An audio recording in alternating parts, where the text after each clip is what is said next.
Long before the year the ships came to Messina, long before the name Black Death was ever spoken, there were other plagues. They moved through the slow centuries like a quiet tide rising in the dark. Most of them have been forgotten, their names softened by time, their dead uncounted. Tonight, before we arrive at the famous one, we will sit for a while with the ones that came first. Fact number 1. In the spring of the year 541, a merchant ship from the Egyptian port of Pelusium drifted into the harbor of Constantinople. The grain in its hold was ordinary. The rats in its hold were not. Within weeks, the city that called itself the New Rome began to fall ill. At first, the sickness was mistaken for something smaller, a summer fever, a passing cough. Then came the swellings in the groin and under the arms, the fevers that spoke nonsense, the young men who lay down at dawn and did not rise by dusk. By late summer, 5,000 people were dying each day in Constantinople alone. The gravediggers could not keep pace. The Emperor Justinian, who had dreamed of restoring the old empire to its ancient borders, fell sick himself in his marble palace. And for a time the world believed he too would die. It is a strange thing to remember that the first great pandemic of the Christian era arrived not by armies, but by grain sacks.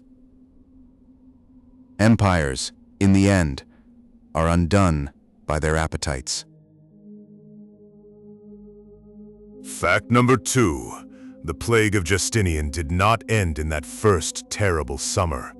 It returned and returned again, wave after wave, for more than 200 years. Historians who have tried to estimate its full weight arrive at numbers that are almost impossible to hold in the mind. Some scholars believe that between the 6th century and the middle of the 8th, as many as 50 million people perished across the Mediterranean world, from the shores of Egypt to the hills of Ireland. That is roughly a quarter of the population that then existed on the earth. Entire villages vanished from the tax rolls. Entire dialects fell silent. Provinces that had fed Rome with olive oil and wheat went back to forest. The empire that had ruled from Britain to Syria became something smaller, quieter, and far more afraid of the sea. 50 million deaths, spread thin across 200 years, do not scream the way a single season of dying does. History is loudest where it is quickest. The slow catastrophes are the ones we forget. Fact number 3. In the same years that Justinian burned with fever in his palace, a lawyer and chronicler named Procopius walked through the streets of Constantinople and wrote down what he saw. His account is one of the earliest clinical descriptions of a pandemic in the Western record.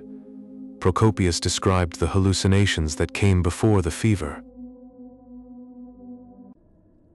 He wrote of people who believed that strangers wrapped in cloaks were approaching them in the open air, striking them on the shoulder, and that the stricken then fell ill.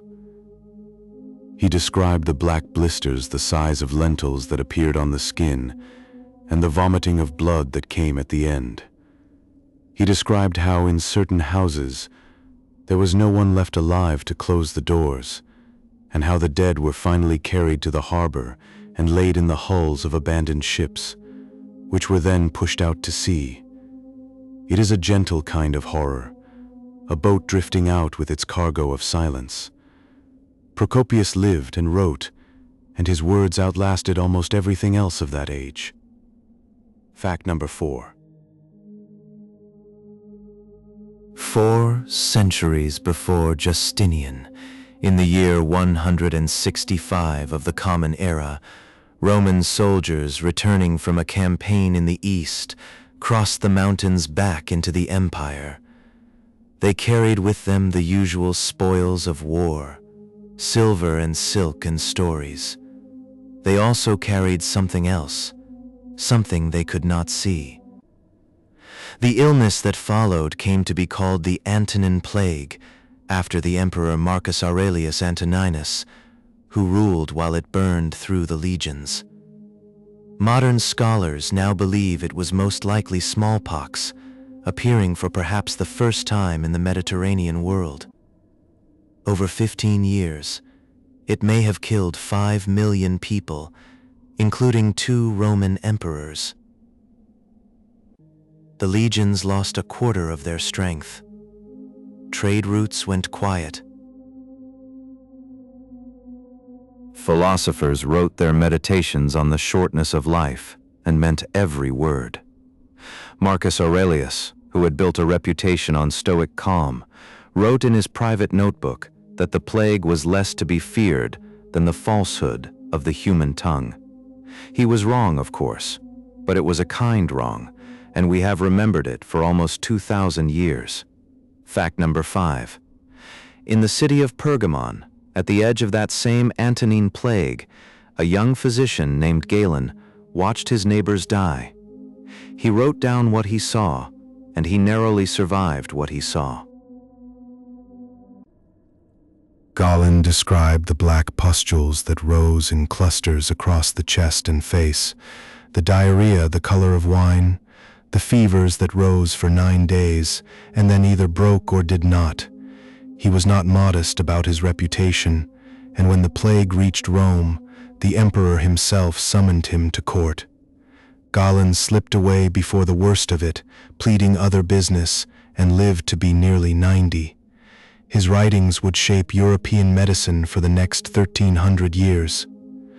Some of what he wrote was wrong, but his patient gaze, his insistence on writing down what the body actually did, became the thin inheritance that later doctors leaned on when their own plagues came.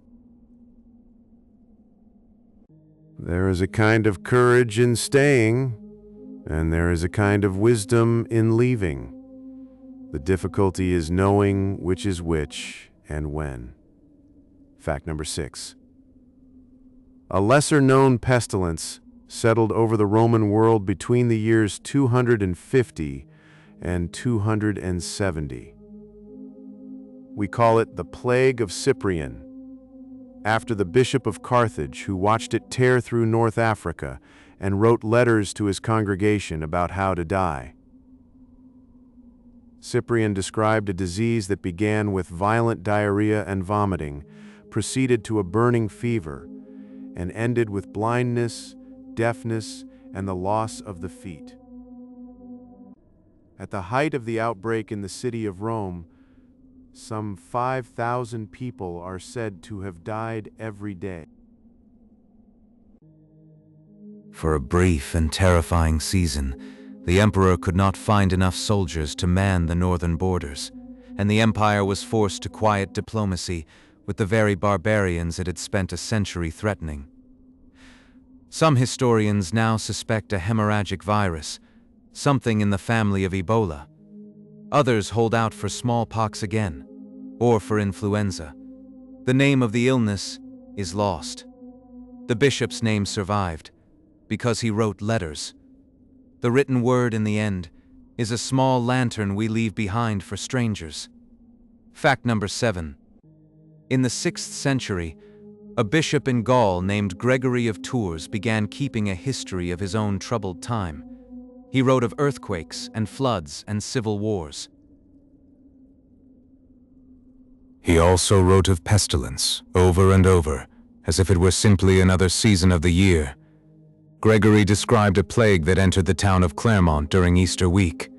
He wrote of one Sunday when 300 bodies were counted in the cathedral, and he noted, with the dry precision of a man who had seen too much, that the candles had been relit 3 separate times during a single mass, because the mourners kept fainting into them.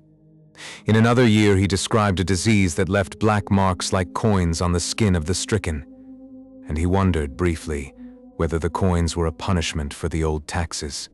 Gregory did not know what caused any of it. He knew only that it came, and that it went, and that it always returned. His chronicle is slow reading, which is perhaps why it has survived. Slowness, in its own way, is a form of respect for the dead. Fact number 8. In the year 664, a strange sickness appeared in Britain and Ireland. The monks of Bede's generation, writing a little later, called it the Yellow Plague because of the color the faces of the dying took on in their final hours. It swept through the early monasteries of Iona and Whitby and Lindisfarne, killing abbots and novices without preference. It reached as far as the court of the Northumbrian kings. Bede writes that in one double monastery, there remained after the plague only one small boy, a single surviving novice who continued alone to sing the psalms of the daily office into the emptied choir. The illness appears in the annals of Wales and Ireland as well, under the name Bwyd Connell, the yellow sickness of Connell. Its precise cause is still unknown. Some suspect relapsing fever, some suspect a viral hepatitis, some suspect a thing we no longer have a name for. A small boy singing alone at dawn in an empty church. This is what 700 years of silence can preserve, if one careful hand writes it down. Fact number 9. These early plagues did more than kill. They reshaped the late Roman world in ways that were almost geological, slow and deep and irreversible. The labor shortages that followed the Plague of Justinian emptied the great estates of the Italian south. Coinage thinned. Mines closed for lack of miners. The imperial armies that had once marched in neat square columns from Gaul to Mesopotamia shrank into something smaller, more improvised, more dependent on the peoples it had once called barbarian. Trade across the Mediterranean, which had been a single bright weave of ships, frayed into quieter regional threads. Some historians now believe that the plague, not the barbarian invasions, was the real quiet hand behind the long collapse of the ancient Mediterranean order. The invaders merely walked into rooms that were already half empty. It is easier to remember the men on horses than the fleas that cleared the road for them. But the fleas did much of the work. Fact number 10. And yet none of these earlier pestilences have the name recognition of the one that would come in the middle of the 14th century. When ordinary people today speak of plague, they mean only one, the great pandemic of 1347 and the years immediately following. There are reasons for this forgetting. The earlier plagues fell on a world that kept fewer records, wrote in fewer hands, printed no books. Their survivors left chronicles in Latin and Greek and Old Irish that most modern readers will never open. The Black Death, by contrast, fell on a Europe that was just beginning to write in its own tongues, just beginning to trust paper, just beginning to record the numbers of its dead with the dry accountant's eye. It had Boccaccio to describe it. It had town registers to count it. It had painters to paint it. The earlier plagues had only bishops whispering into the dark. To be remembered, a catastrophe needs not only to happen, but to be written down by the right people at the right time. History is not what occurred. History is what was recorded by the hands that survived.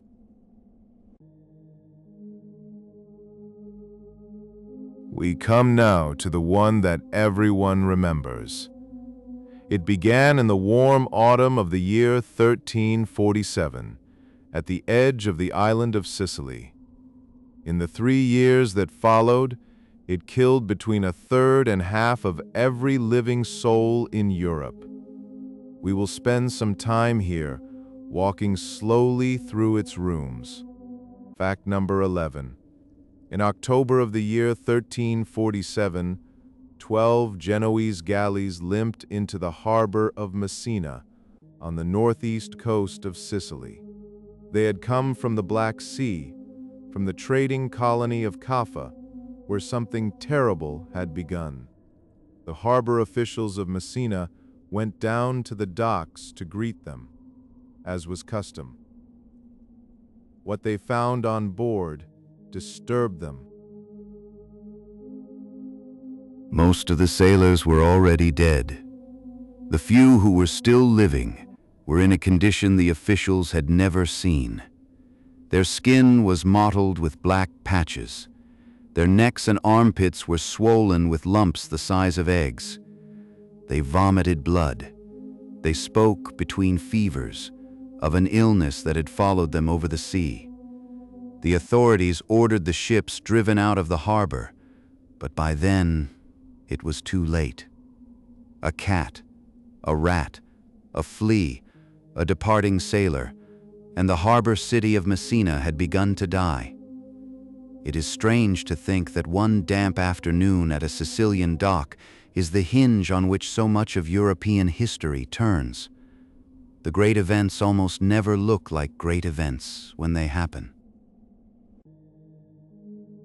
Fact number 12. The symptoms of the new disease were precise enough that contemporaries across 4 languages described them in almost identical terms. First came the fever and a heaviness in the limbs, as if one had been walking uphill for days. Then, in the groin or the armpits or the neck, a hard lump would rise. In medieval Latin it was called a bubo, from the Greek word for groin. The bubo could grow to the size of an apple. It was hot and very painful, and its skin would sometimes split open and leak a thin fluid. Black patches, the size of coins and then the size of plates, would appear across the chest and the thighs. Death usually came within 3 or 4 days, though some lingered for a week. Those who recovered, and a few did, were left with scars and sometimes with a lifelong cough. A lump the size of an apple, in a world with no morphine and no ice. The body's imagination for suffering has always been larger than our imagination for pity. Fact number 13. The illness presented itself in 3 forms, which medieval doctors did not distinguish but which modern pathology has carefully separated. The bubonic form, with its swollen lymph nodes, was the most common and cruelly the slowest to kill. It had a mortality rate of perhaps 60% in untreated cases.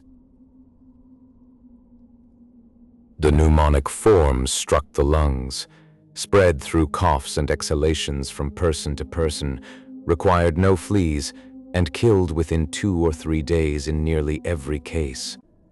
The septicemic form entered the blood directly, turned the fingertips and the nose black as the small vessels failed, and killed within 24 hours, often before a single bubo had a chance to appear.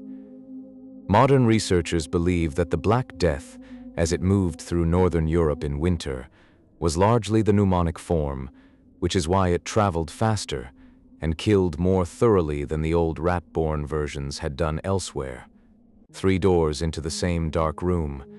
The disease, like the sea, has more than one way of reaching the shore. Fact number 14. For more than 500 years, the organism that had caused the Black Death was unknown. It was not until the year 1894, during an outbreak of plague in Hong Kong, that a Swiss-French bacteriologist named Alexandre Yersin isolated it. Working out of a small thatched hut, he had built himself near the plague hospital. Using a borrowed microscope and glass slides, Yersin identified a small rod-shaped bacterium in the buboes of the dead. He named it Pastorella pestis at first, in honor of his old teacher. Later, in his own honor, it was renamed Yersinia pestis. In the early 1900s, other researchers showed that it moved from rats to humans through the bite of the oriental rat flea. In the year 2011, genetic material was extracted from the teeth of skeletons in a plague pit in East Smithfield, London, and the bacterium was at last confirmed as the true author of the medieval catastrophe. It took almost 6 centuries to put a name to the thing that had redrawn the continent. The dead wait a long time for their diagnosis. Fact number 15. In the spring of 1348, the plague reached the city of Florence. a young man named Giovanni Boccaccio, later to be known as a poet, kept a careful and devastating record of what he saw. Boccaccio wrote that so many corpses were brought to the churches each morning that the graveyards could not hold them, and vast trenches were dug in which the dead were layered with thin sprinklings of earth, like lasagna. He wrote that fathers abandoned their sons and wives their husbands, not out of wickedness, but out of a fear that was simply larger than the heart could bear. He wrote of houses in which every inhabitant had died, and of brothers carrying their own brothers to the grave on improvised biers, of a population of perhaps 120,000 in Florence. He estimated that 3 out of every 5 died in that one year. Modern historians think he was, if anything, understating the case. The word he used for the trenches was fossa. It is the same word Italians still use today for a ditch beside a country road. Some words survive their own horrors, and we walk over them without feeling the ground. Fact number 16. From Florence, the plague moved north and west in waves. It reached Paris in the summer of 1348. It reached Avignon, where the Pope lived in his new palace, in that same spring. It reached London in the autumn. In Paris, the hospital of the Hôtel Dieu lost 500 patients a day at its height. In Avignon, the Pope sat in a room between 2 roaring fires, on the advice of his physicians, who reasoned that the heat would purify the air. The Rhone was so crowded with corpses that Pope Clement VI consecrated the whole river, so that the dying could be dropped into its current as if into holy ground. In London, which at the time held perhaps 60,000 souls, at least half died between November of 1348 and the spring of 1350. A new cemetery was opened at East Smithfield, outside the city walls specifically to absorb them. The bones beneath that field are the ones that, 600 years later, would give the bacterium back its ancient name. Every great city in Europe that autumn lit extra fires and prayed for cold winds. None of it helped. The cold winds were already full of the same small death. Fact number 17. In the year 1377, in the small republic of Ragusa on the Dalmatian coast, the city council tried something new. Any ship arriving from a plague-affected region was to be kept in isolation on a nearby island for 30 days before any of its crew could step onto Ragusan soil. 30 days in Italian of that era was called Trentino. When the requirement was later extended to 40 days, it became Quarantino. That word, worn down by the centuries, is the one we now use without thinking, every time we speak of quarantine. 40 days was chosen, it is sometimes said, because of the biblical echoes, the 40 days of the flood, the 40 days of Christ's fasting.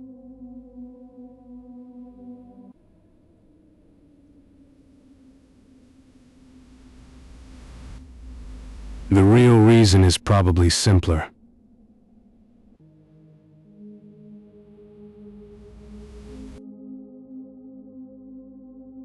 "40 days was roughly how long it took in practice for a hidden infection to reveal itself or to fade. A word that now lives in every newspaper in the world began as a quiet decision on a small harbor. History rarely announces where its most durable gifts are being handed out. Fact number 18. In the English countryside, in the years following the Black Death, something happened that was nearly invisible at first. Whole villages stopped appearing on the tax rolls. When inspectors finally rode out to check, they found the fields returning to grass and the cottages empty. Hundreds of these villages have been identified by archaeologists. Faint rectangles of green in the pastures of Yorkshire and Norfolk and Leicestershire.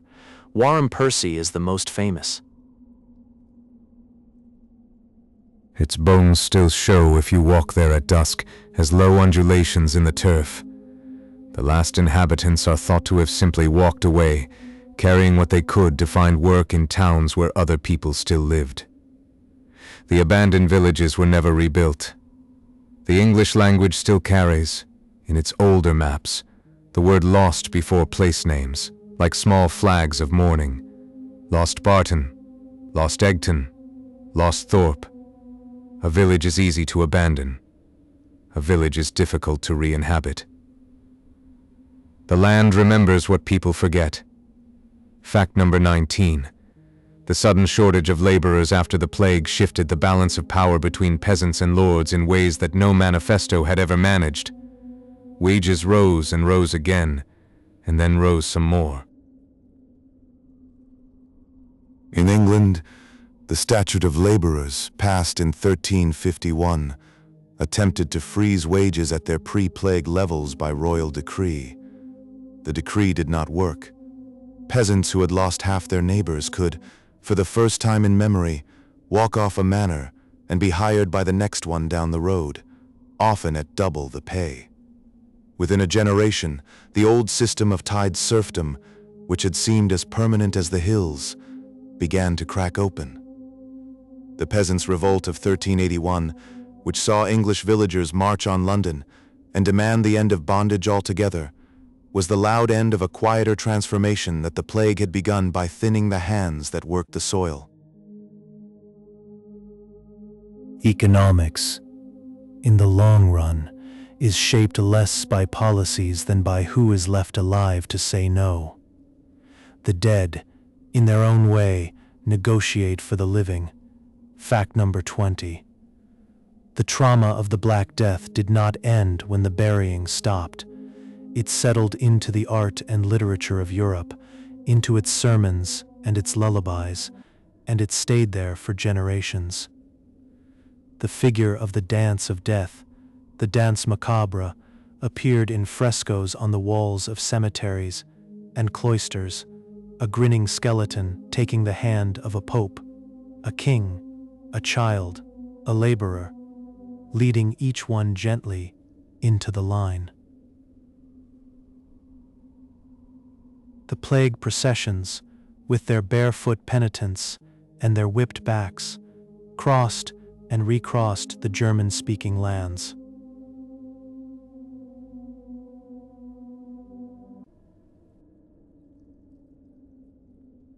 New saints were invented for protection, Saint Roch with his dog, Saint Sebastian with his arrows. Children in Europe still sing, sometimes, a small rhyme about a ring of roses and a pocket full of posies and all falling down. Though historians argue about whether the rhyme truly remembers the plague or merely plays near it. Either way, a kind of grief had sunk so deep into the culture that it now came up, without anyone planning it, in the games of the playground. A society can recover its numbers in about a century. Its dreams take a little longer to heal.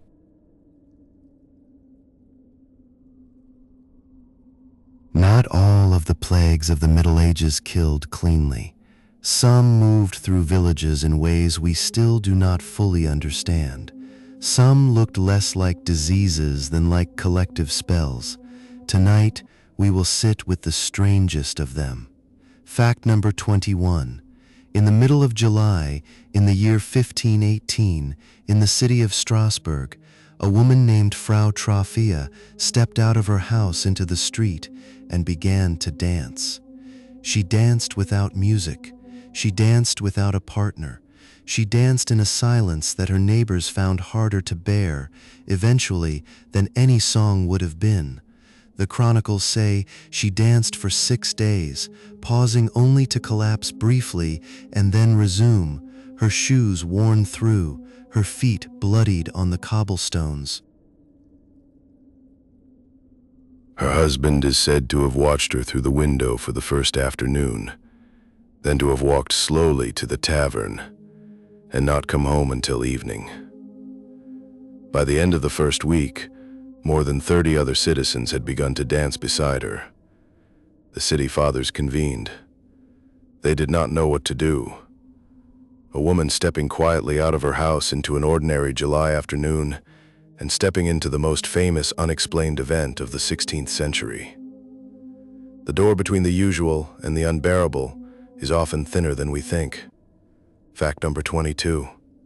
Within a month of Frau Trofea's first step, some 400 people in Strasbourg were dancing in the streets. They danced in the marketplaces, in the squares before the churches, along the banks of the Ill.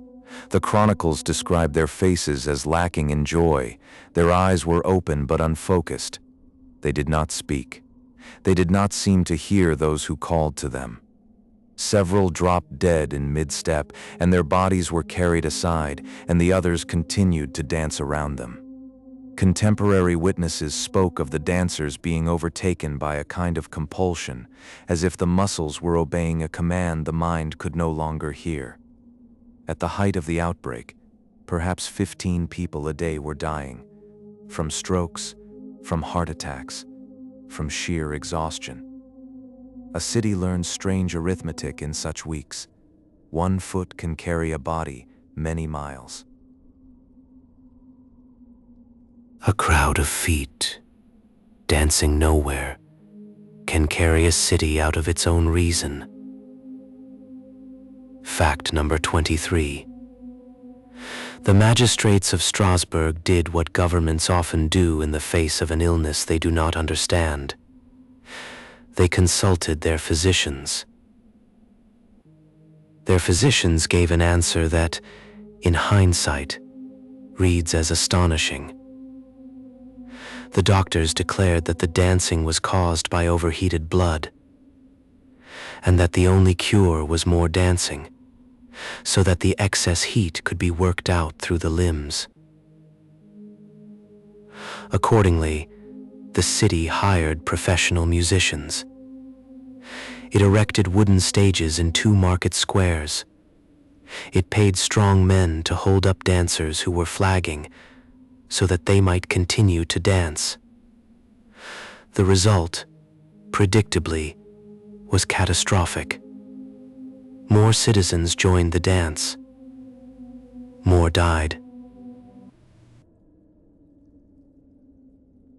Only in late August, when the dancers were loaded into carts and driven up to a mountain shrine dedicated to Saint Vitus and forced to wear red shoes and to pray, did the outbreak begin slowly to subside. There is a kind of wisdom in medicine that consists of knowing when to stop helping. It is not a wisdom the 16th century possessed in great quantity. It is not a wisdom any century has ever quite mastered. Fact number 24. The deaths from the Strasbourg outbreak are difficult to count, but the careful chronicler Paracelsus, passing through the city a few years later, noted that perhaps 400 in all had died over the course of a summer from the act of dancing. Some died of exhaustion, their hearts simply stopping in mid-turn. Some died of dehydration in the July heat, their mouths open but unable to accept water. Some fell and broke their ankles or their hips and died of the infections that followed. Some collapsed of what we would now call a stroke, their dancing limbs continuing for a few seconds after the rest of them had gone still. The dance hospitals that had been hastily erected in the squares were, by the end, simply places where the dying were laid out in rows, still twitching gently in their final hours. 400 people dancing their way out of the world in the summer of 1518. One more reason to be gentle with what we do not understand. Fact number 25. One of the leading modern theories for the Strasbourg dance, and for the similar outbreaks that had appeared across medieval Europe, involves a fungus that grows on damp rye. The fungus is called Claviceps purpurea. It produces dark, horn-shaped growths on the heads of grain, and when the infected rye is ground into flour and baked into bread, It introduces a family of compounds called ergot alkaloids into the human bloodstream. Some of these compounds are potent vasoconstrictors, which can cause gangrene of the hands and feet. Others are structurally related to lysergic acid diethylamide, the compound we now know as LSD.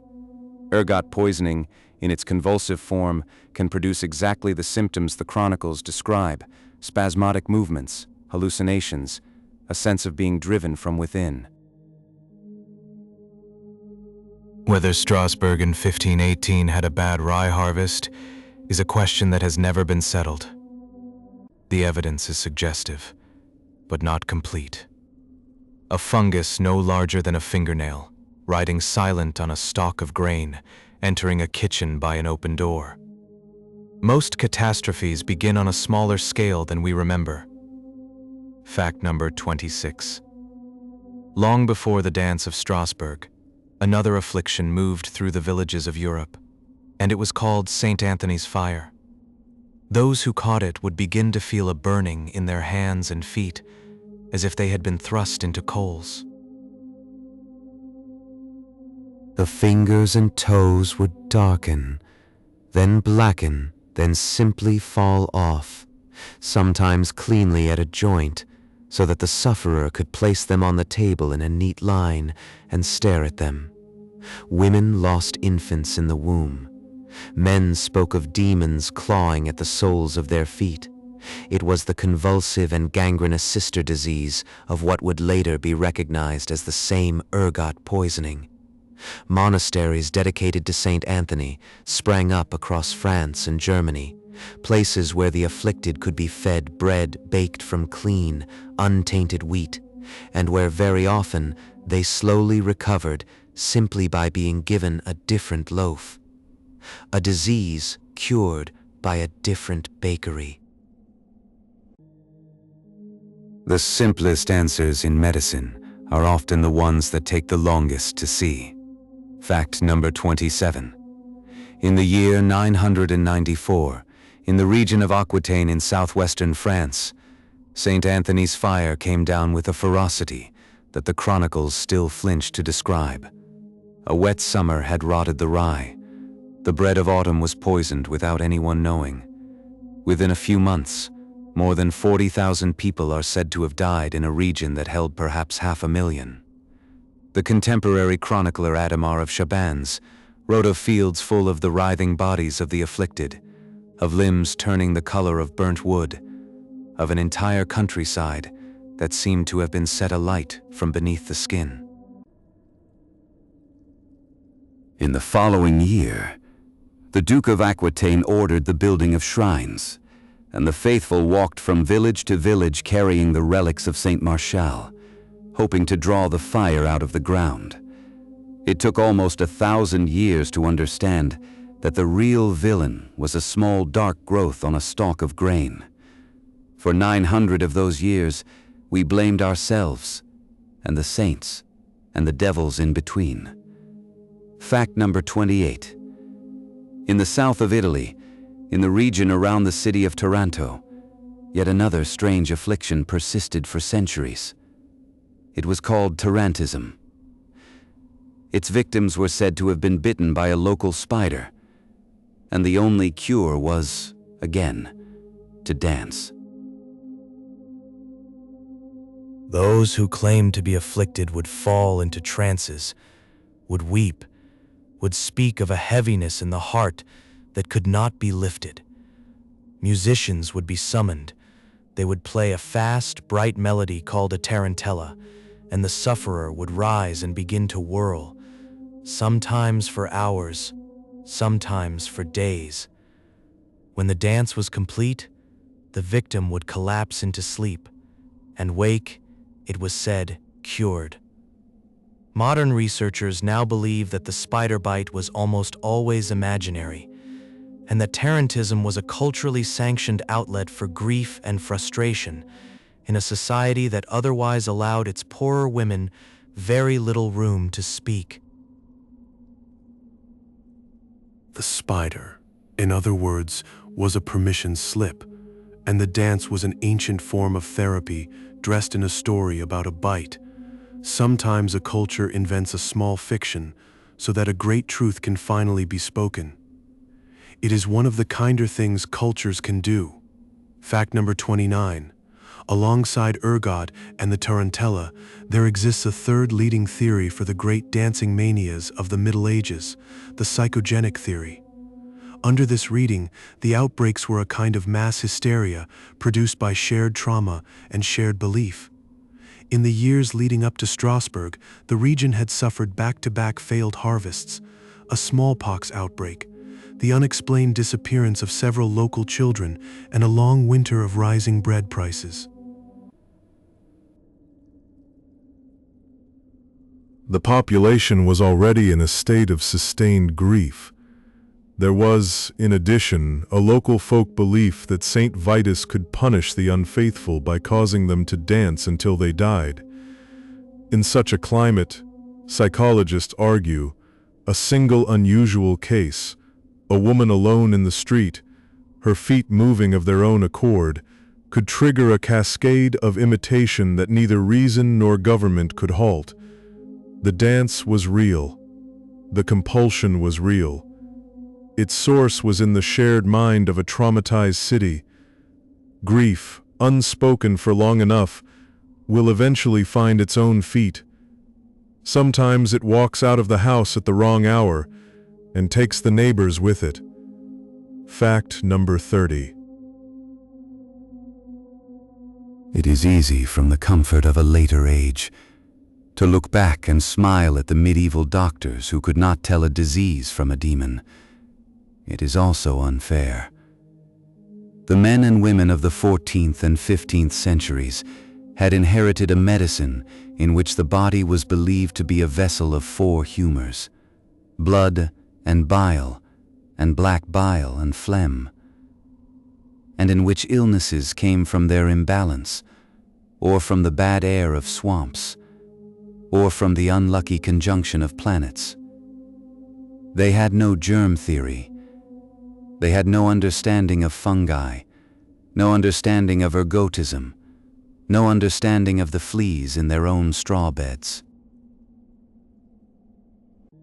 What they did have was prayer, observation, the patient writing down of symptoms, and the willingness to sit beside the dying when almost no one else would. Given what they did not know, they did what they could.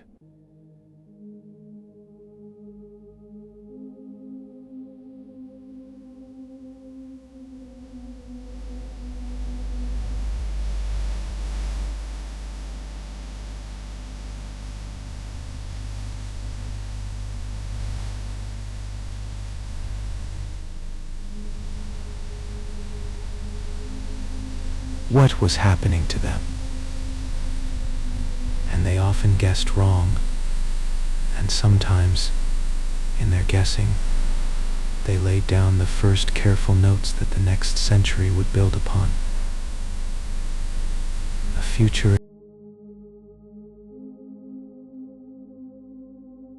There is one more plague we should visit before the end of the first half of this night. It is a small one compared to the great killer of 1347. It lasted only 66 years. It killed only in England, and only certain sorts of people, and only in a narrow window of hours. And it is, to this day, the only pandemic in human history whose cause we have never identified. Fact number 31. In August of the year 1485, a Welshman named Henry Tudor landed on the coast of his ancestors with an army of French mercenaries and a few thousand English partisans, and marched inland to a field called Bosworth, where he defeated and killed King Richard III. A new dynasty had begun. Within weeks of the new king's triumphal entry into London, a strange illness appeared in the city. It struck suddenly, often in the middle of the afternoon. A man would feel first a sudden chill and an overwhelming dread. The chroniclers called it a passion. Then came the sweat, pouring off the body in such quantities that the bed sheets had to be changed every hour.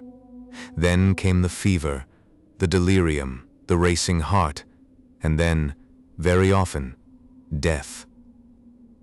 The whole course of the illness, from the first chill to the last breath, could be completed in as little as 4 hours. The chroniclers, grasping for a name, called it Sudor Anglicus, the English sweat. A new king enters a capital, and an unknown disease arrives with him.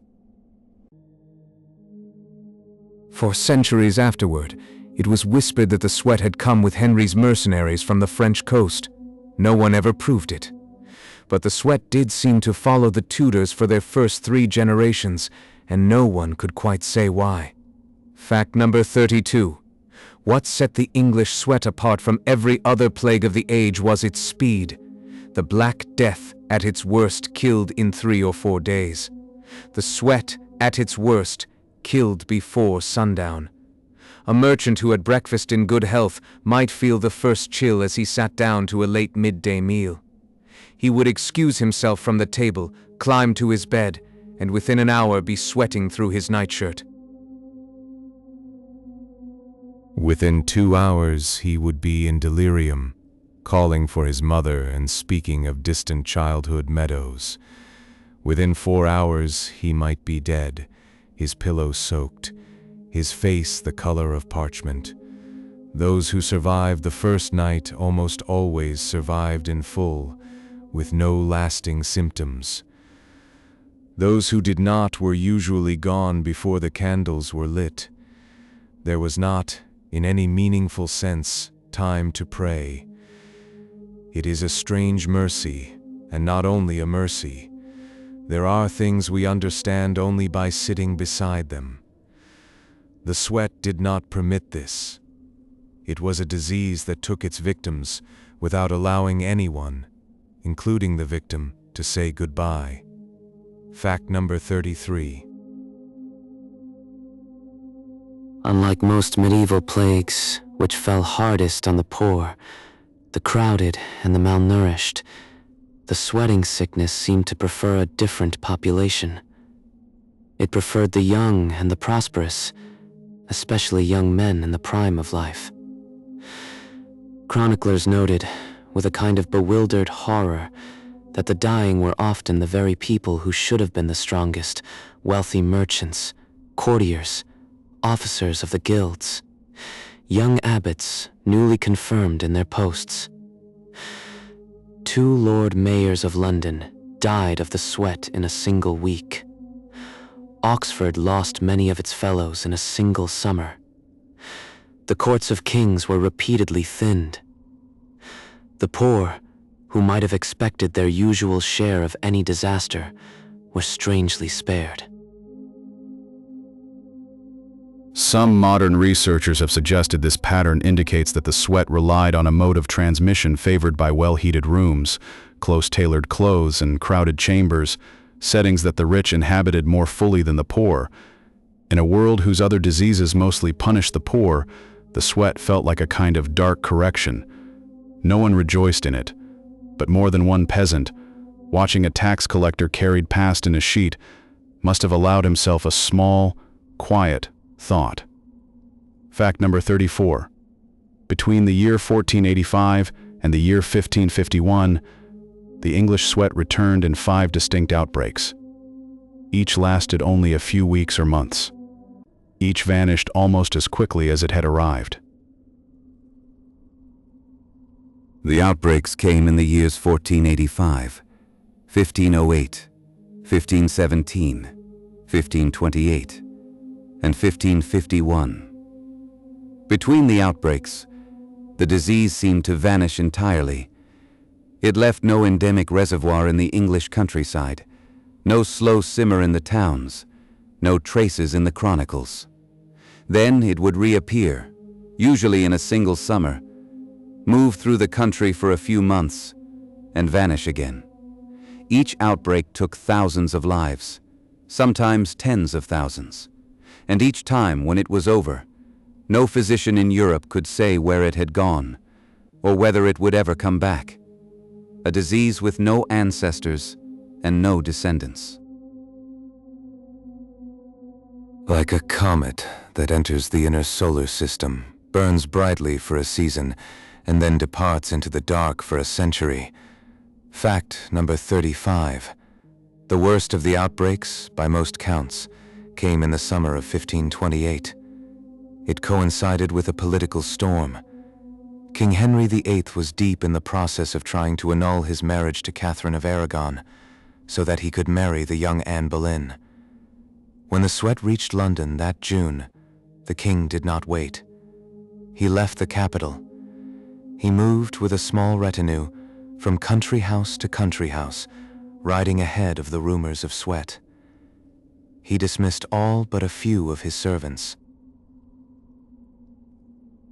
He corresponded with Anne Boleyn only by sealed letters, terrified that she would catch the disease from a messenger. He fasted. He prayed. He examined his own armpits each morning by candlelight, looking for the first signs of a swelling that never came. The king, who would later execute 2 of his own wives and the architect of the English Reformation, spent that summer as a frightened man hiding from an illness he did not understand, carrying his crown in a satchel and knocking on the gates of minor manors to beg for a bed. Even a king in certain seasons is only a man on horseback, hoping the house he reaches will have no sick within it. Fact number 36. 2 of the most important figures in the English court of that summer did catch the sweat. Both Anne Boleyn and Thomas Cromwell were stricken on different days in different houses in the late June heat. Both survived. Anne was at Hever Castle when her fever began, and her father wrote in panic to the king. Henry dispatched his second-best physician, a doctor named Butts, to attend her, since his first-best physician had just died of the sweat. Anne came through her night of fever and emerged thinner, paler, but alive. Thomas Cromwell, the rising minister who would eventually orchestrate the English Reformation, fell ill in London, survived, and within weeks was back at his desk writing memoranda. The disease, for reasons no one has ever understood, showed a strange selectiveness, taking one courtier and sparing another within the same household. If the sweat had killed Anne Boleyn in 1528, there would have been no Elizabeth, no 16th century English Reformation in quite the form we remember. No phrase from a later century that would one day read the sun never sets on the British Empire. Small illnesses, untaken, write large histories. Fact number 37. The final outbreak of the English sweating sickness began in the town of Shrewsbury, in the English Midlands, in April of the year 1551. It was a modest outbreak by the standards of its sister years. It killed perhaps 1,000 in Shrewsbury itself, spread briefly into the surrounding counties, reached London by midsummer, and then, as if tired, withdrew. By October, the disease was gone. It did not return the following summer. It did not return the summer after that. It did not return in the lifetime of Queen Elizabeth I, who had been a child of 18 during the Shrewsbury outbreak, and who would live another 52 years without seeing it again. It did not return in the reigns of the Stuart kings, or during the Great Plague of 1665, or during any of the later epidemics that swept through early modern England. It simply stopped, as completely as if some small, slow door had closed somewhere no one knew to look. Some things leave and come back. Some things, when they leave for good. We rarely know which is which until years have passed and the silence has begun to feel permanent. Fact number 38. Modern researchers have spent the better part of a century trying to name what the English sweat actually was. No single theory has won the field. Some have argued for a hantavirus carried by rodents and transmitted through their dried droppings, which would fit the disease's preference for summer, its rural clusters, its relatively short chain of human transmission. Some have argued for an unusually virulent form of influenza, which would fit the speed of its course, but not the narrow geography. Some have suggested a foodborne pathogen tied to the particular grain stores of the English countryside. Some have proposed an unknown arbovirus, long since extinct, carried by a particular insect that no longer exists in its old form. None of the theories fully account for all the features, the speed, the selectivity, the clean disappearances, the geographical limits. In every age, certain ghosts refuse to be named. The English sweat is one of them, and it may remain so for as long as there are historians willing to read old parish registers by lamplight. Fact number 39. One of the most puzzling features of the sweat is its refusal to travel beyond its island. In an age when other diseases moved briskly along the trade routes of Europe, the English sweat, with a few small exceptions, stayed home. There was one significant spillover in the summer of 1529, when the sweat crossed into northern Germany, reached Hamburg and Lübeck and Antwerp, killed for a few weeks, and then, inexplicably, faded again. Some chroniclers at the time believed it had been carried across the North Sea by English merchants fleeing the same year's outbreak at home. Whether this was true or not, the disease did not establish itself on the continent. It did not move south into France in any sustained way. It did not reach Italy, or Spain, or the cities of the Mediterranean. It behaved, in other words, as if it needed England, or perhaps England's weather, or England's houses, or England's people to be itself. There are illnesses that belong to a geography the way certain flowers belong to a single valley. Move them, and they forget how to bloom. Fact number 40. For all of our modern genetics, for all of our electron microscopes and our sequencing machines and our digital libraries, there remains one plague that has kept its secret. The English sweating sickness is the only pandemic in recorded human history whose cause has never been identified, and which has never returned. In recent years, researchers have attempted to extract viral genetic material from the skeletons of the English sweat's victims in graveyards in Oxford and London and Shrewsbury. The results have been, so far, inconclusive. The pathogen, whatever it was, has either degraded beyond recognition in the old bones, or was something so unfamiliar to modern biology that its traces have not yet been matched to anything we now know how to name. The sweat remains an open file in the archives of medicine. It waits. Perhaps, one day, someone will open a small drawer in a laboratory and find it at last. Perhaps it will simply remain what it has been for 500 years, a quiet stranger who came and stayed for 66 summers and then went home. We like to imagine that the past is a country we have fully mapped. It is not. There are still places on its old roads where a disease walked in the afternoon sun, and no one, to this hour, can tell us its name. Rest, for a while, in the kindness of what is not known. Act I end, total words. 790 the facts. 140.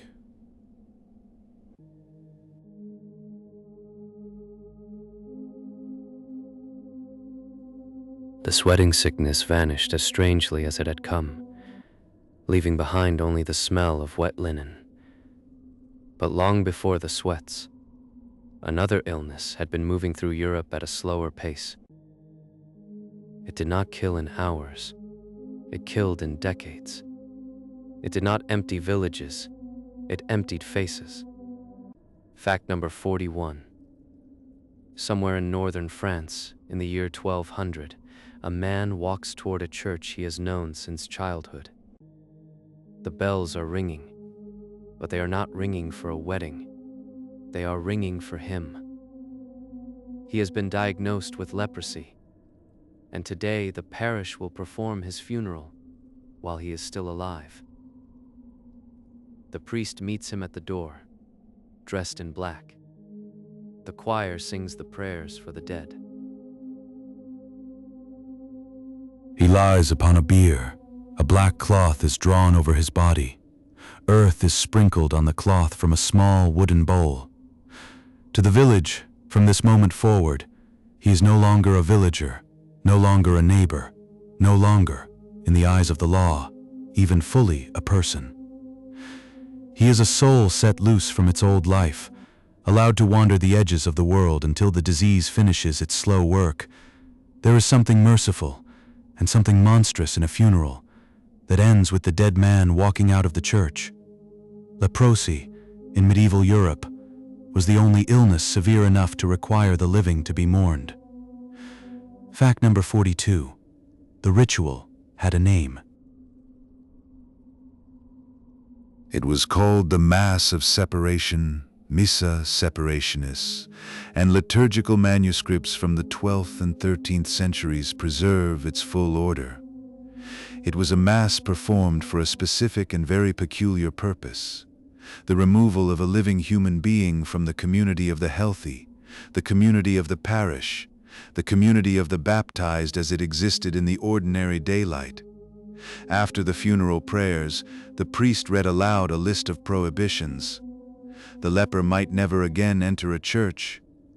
He might never draw water from a shared well.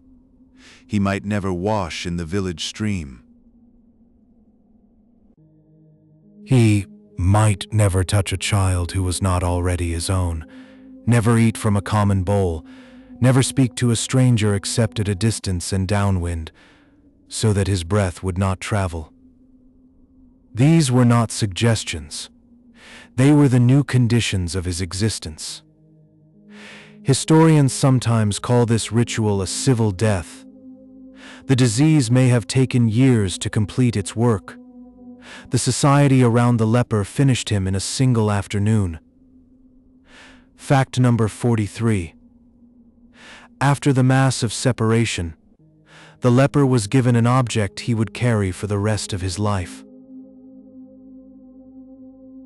Depending on the region, it was a small wooden clapper, a pair of hinged boards that rattled when struck together, or a bell of cast bronze small enough to hang from a leather cord. In some places it was a horn. The object had a single function. Wherever the leper walked, the object was to announce him. He was required to sound it as he approached any dwelling, any crossroads, any person.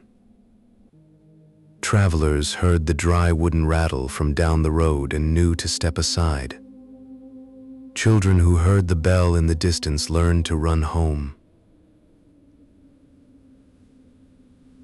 The sound was not intended to call for help.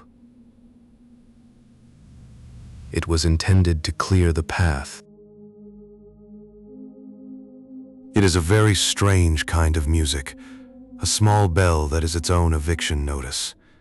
One imagines a lonely man, walking a road in autumn, turning a wooden clapper in his hand, and hearing, over the rhythm of his own steps, the sound of the world politely withdrawing. Fact number 44. And yet Europe did not simply exile its lepers into the forest. It built houses for them. These houses had a name: leprosaria, or in English, Lazar houses, from Lazarus, the beggar in the parable whose body was covered in sores. By the 12th and 13th centuries, the Lazar house had become one of the most common institutions in Christendom, alongside the parish church and the grain mill. The Lazar house was typically a small compound of timber and stone, set at a careful distance from town, usually near a crossroads or a river, usually with a chapel of its own. Lepers lived under a loose monastic rule. They were given a bed, a bowl, a daily portion of bread, a place to pray. Some cultivated gardens, some kept bees. They were places of banishment, but also, in their way, places of unusual tenderness, because in a medieval world that had very little in the way of medicine, shelter itself was a form of medicine. The same century that invented the mass of separation also invented, almost in the same breath, the long institution of collective care. Europe both rejected its sick and tried to keep them. Fact number 45. The numbers are difficult, but they are also striking. By the beginning of the 13th century, the chronicler Matthew Paris reported that there were something on the order of 19,000 laser houses across Latin Christendom. Modern historians have looked skeptically at that figure and reduced it considerably, but even cautious estimates place the number at 2,000 in France alone, with hundreds more in England, Germany, Italy, and Spain. 2,000 laser houses in one kingdom. Think for a moment of what that means. No village in France was more than a day's walk from a quiet compound inhabited by people whose faces and hands had begun to erode. A person traveling from Paris to Marseille would pass dozens of them. The disease was not hidden. It was standing at the edge of every road. Entire provinces shaped their roads, their hospices, and their charities around a disease that crept at the pace of slow water. There is almost no modern equivalent. Fact number 46. The bacterium itself, the actual biological cause of leprosy, was not identified until 1873. A Norwegian physician named Gerhard Armauer Hansen, working in a small coastal clinic in Bergen, examined a scrap of skin tissue under a microscope and saw rod-shaped bacteria arranged in tight bundles. He had found what would later be called Mycobacterium lepra, a close cousin to the bacterium that causes tuberculosis. For more than 1,000 years, the medieval understanding of leprosy had been moral and theological. It was punishment. It was sin made manifest. It was a curse passed down through generations. The disease had a sacred explanation, but no material one. Hansen did not cure the illness. A cure would take another 70 years. But he answered, in one quiet afternoon at a microscope, the question the medieval world had been unable to ask clearly. Leprosy was not a metaphor. It was a living organism, small enough to swim in a drop of water. How long it took the world to see, through a small glass lens, what centuries of sermons had dressed in flame and parable. Fact number 47. What the disease actually did to the body was both slower and stranger than the medieval imagination assumed. It began, usually, with a patch of pale skin, slightly numb to the touch. The patch would grow, more would appear. The bacterium attacks the peripheral nerves, the long, delicate wires that carry sensation from the extremities to the brain, and as the nerves are destroyed, the skin becomes a territory the mind can no longer feel. This is where the worst damage begins, because it is not done by the disease directly. It is done by ordinary life. A leper burns his fingers on a pot and does not notice.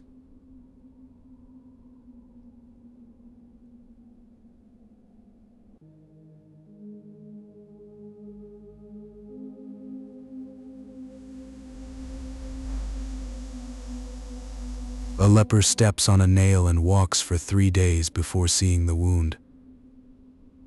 Small injuries, unfelt, become deep infections. Fingers and toes are lost not because the bacterium devours them, but because the body no longer... The disfigurements of leprosy were, in large part, the accumulated neglect of sensations the sufferer could no longer receive. To lose the feeling of one's own body, and then to lose the body because one could not feel it. There is a terrible quiet symmetry in that. Fact number 48. The medieval church found in leprosy a kind of dark theological convenience. Here was a disease, they reasoned, that made sin visible. Here was a pestilence that wrote itself on the skin. A leper, in the preaching of many parish priests, was not merely ill. He was a living parable. His ruined face was the face the soul would have, if only the soul could be seen. Sermons of the 12th century compared leprosy to pride, to greed, to lust, to the slow rotting of a life lived without grace. A few theologians went the opposite way. They argued that lepers, like Job on his ash heap, were not punished by God but loved by Him, marked out for closeness by suffering. Francis of Assisi embraced a leper on a country road and considered it the turning point of his conversion. In medieval Europe, the leper was both the cursed and the holy, sometimes both in the same afternoon, depending on who happened to walk past him. A body can be read as a text if the reader is determined enough.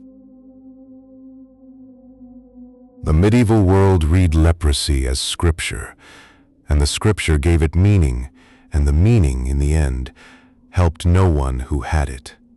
Fact number 49. And then something extraordinary happened. Leprosy, which had shaped the map of Europe for 4 centuries, began, without any medical intervention, to fade. The decline was gradual, but it was unmistakable. By the late 1300s, many lazar houses stood half empty. By 1400, some had been converted into almshouses for the ordinary poor. By the 1500s, leprosy, once the most dreaded disease of the continent, had become a rarity across most of northern Europe. No one had cured it. No one had developed a medicine. The Mass of Separation continued to be read in certain parishes well into the 16th century, but fewer and fewer souls required it. The institution of exile outlived the disease it was designed to contain. The leper bells fell silent, one region at a time, without anyone quite noticing the silence until it had been going on for a generation. History sometimes gives the strange gift of a vanishing enemy, and leaves behind only the architecture built to fight it. Fact number 50. Why leprosy faded from Europe is still, centuries later, an open question. Several theories overlap. The first is tuberculosis. The two bacteria are close cousins, and some scholars suggest that exposure to tuberculosis, which swept through medieval cities with devastating force, may have conferred a partial cross-immunity that closed-doors leprosy had been walking through. The second is climate. The Little Ice Age, beginning in the 14th century, cooled the continent and may have altered the conditions under which the bacterium thrived. The third is the Black Death, which struck with such speed and ferocity that the slow, weakened population most susceptible to leprosy was simply carried off by something faster. There is a fourth theory, quieter than the others. It is that human populations, after many generations of exposure, developed resistance in their immune systems that had not been there before. The disease did not surrender. The species slowly grew accustomed to it, the way a house grows accustomed to a draft. Whatever the true cause, by the late Middle Ages leprosy was retreating, and a silence spread in its place along the old pilgrim roads. The lazar houses, empty now, were waiting to become something else.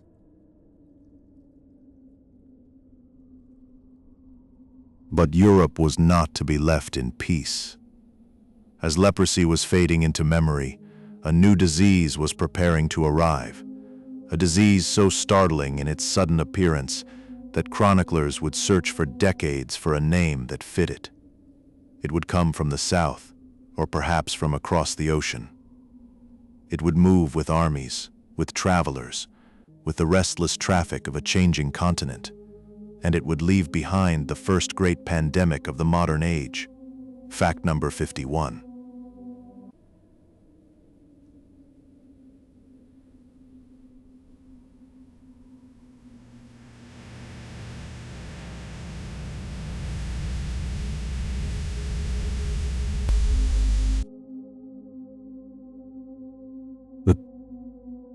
army was followed, as armies were in those years, by several thousand camp followers, cooks, blacksmiths, wives, women of the camp, laundresses, children.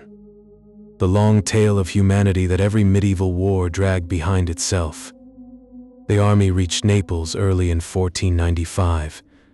The French entered in February, and their stay, celebrated for its feasts and its looting, was a study in mingled populations.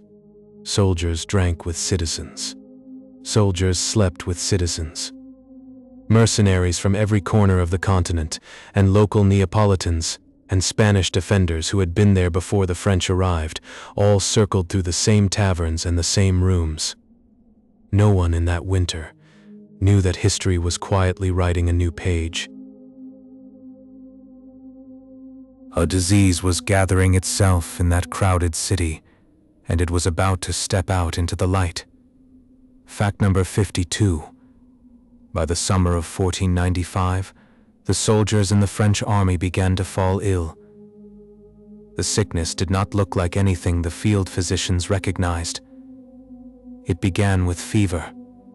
Then pustules, rough and weeping, appeared on the face, the hands, the genitals, and eventually spread across the entire body. Some were the size of coins, some the size of eggs.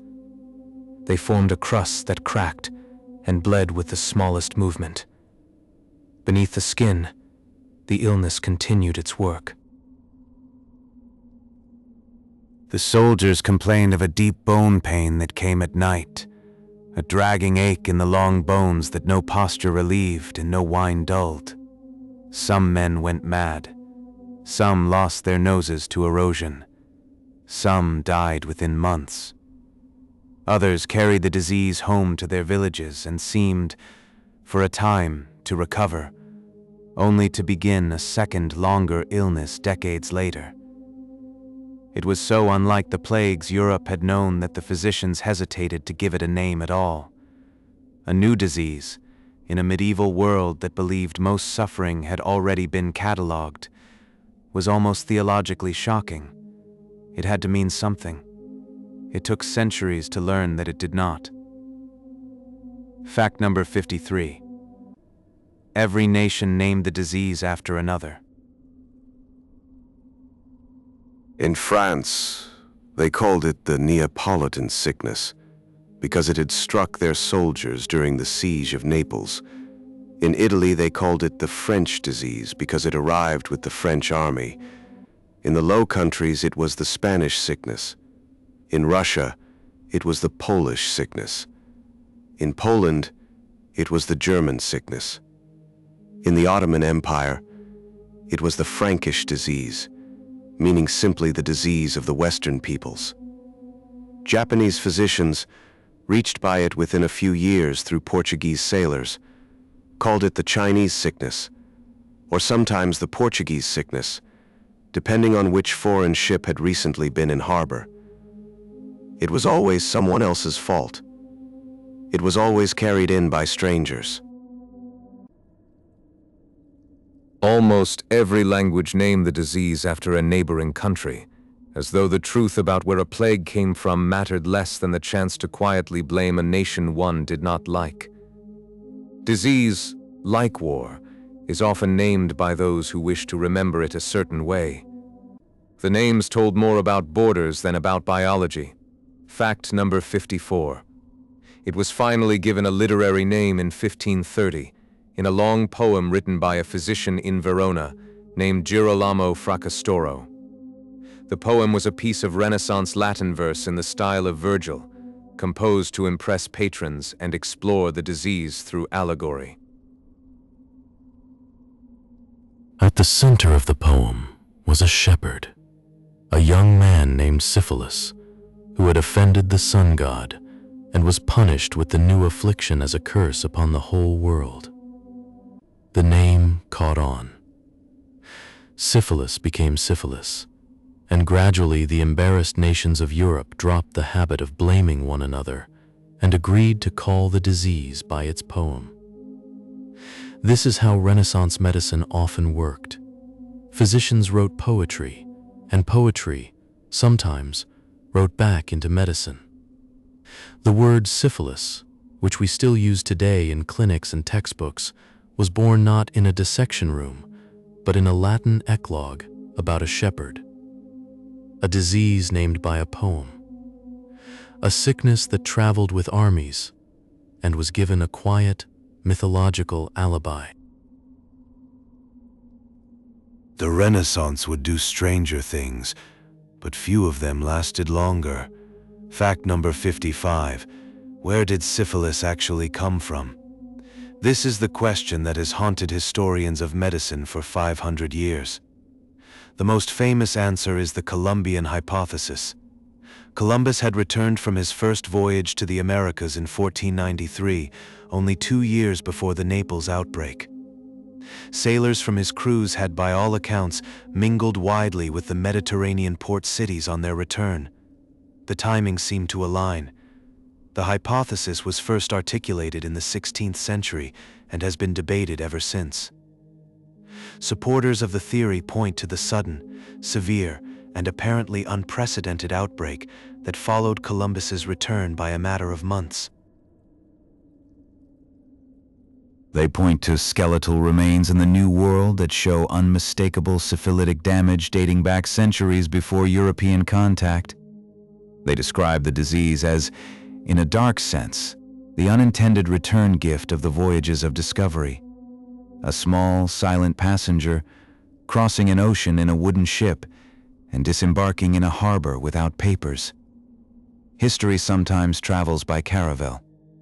A fleet that opened a new world, in this telling, also led a new sickness onto the old one. Fact number 56. But the Columbian hypothesis is not the only explanation. Since the late 20th century, a rival theory has gained ground. Archaeologists working in medieval European cemeteries have found skeletons with damage consistent with syphilis, dating from long before Columbus ever set sail. A monastery graveyard in England has yielded bones with the distinctive pitting of the skull that the disease produces in its late stages.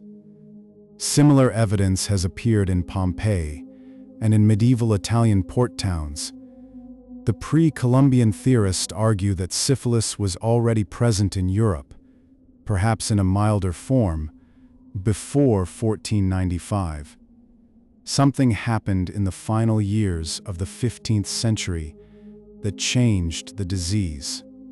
Perhaps a mutation. Perhaps a shift in how it transmitted.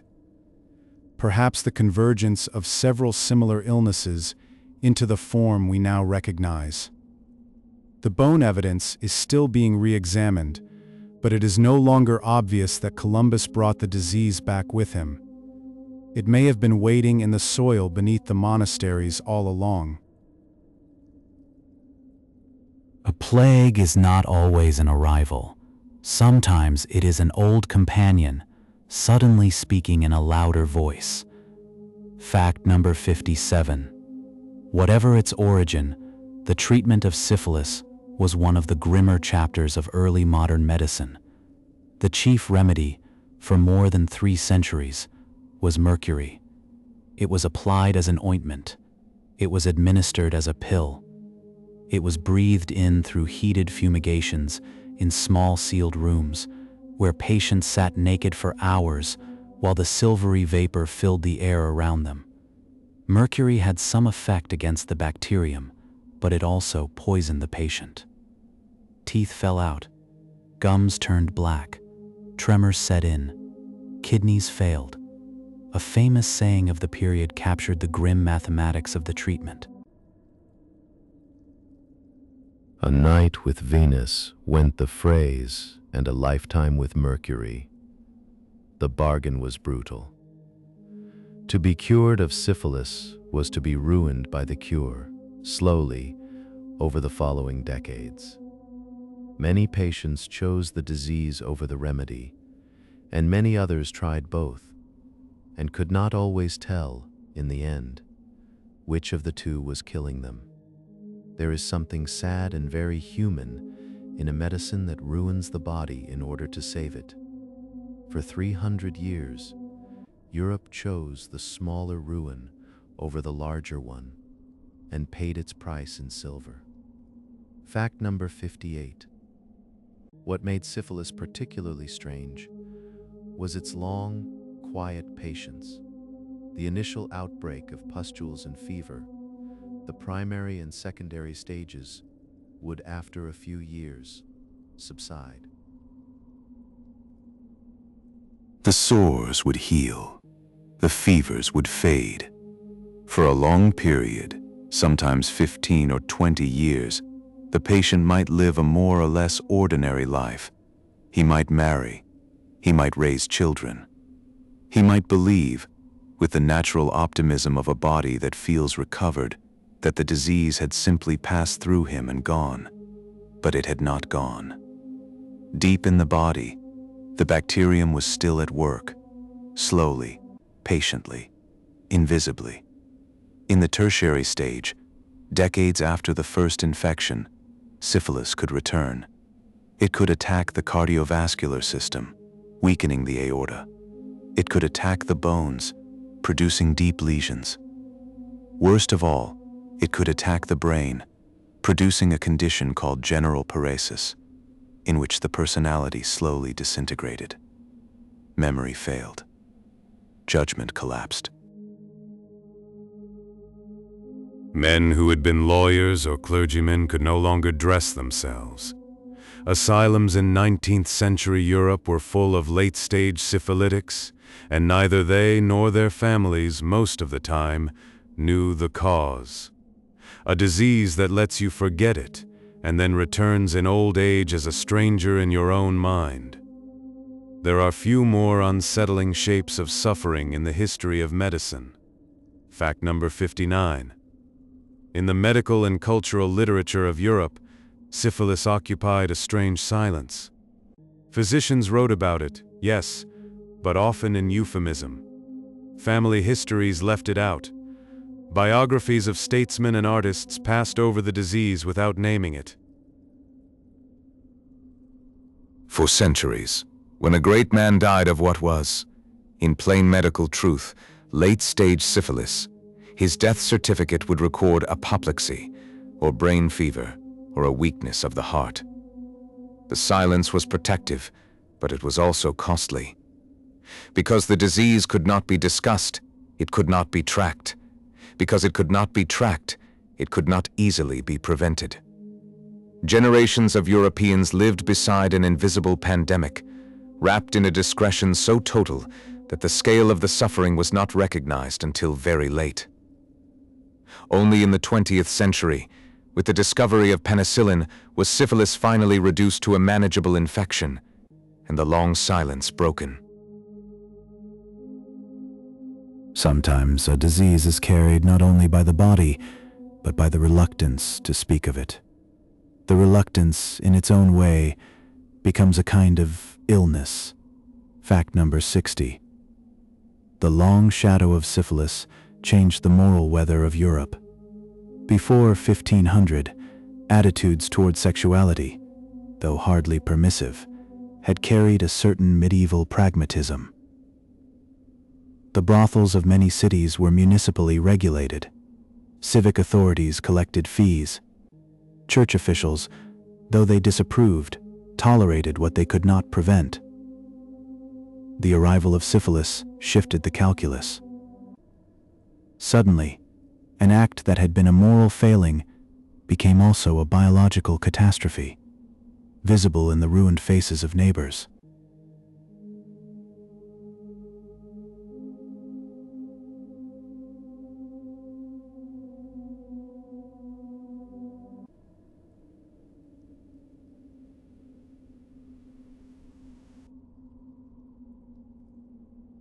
Preachers thundered against lust with a new urgency, pointing to the sores on the beggars by the city gate.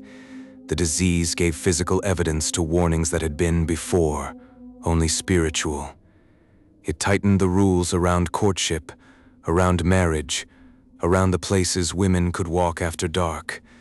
The Reformation, whose currents were already stirring, inherited a continent in which sexuality had begun to feel genuinely dangerous. A disease, carried quietly in the blood, reshaped the continent's idea of itself. It is strange how often the diseases we most fear end by writing our commandments for us.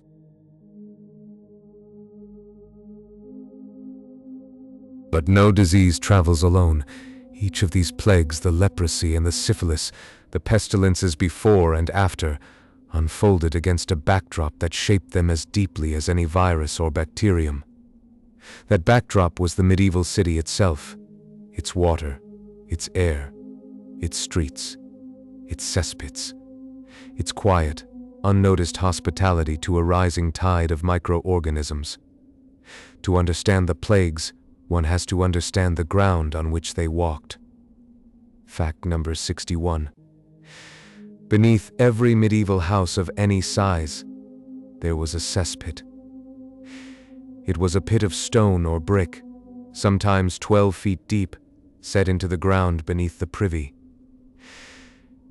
Into it went every form of household waste, human excrement, kitchen scraps, rotted straw, the blood of slaughtered chickens, the ash of the hearth.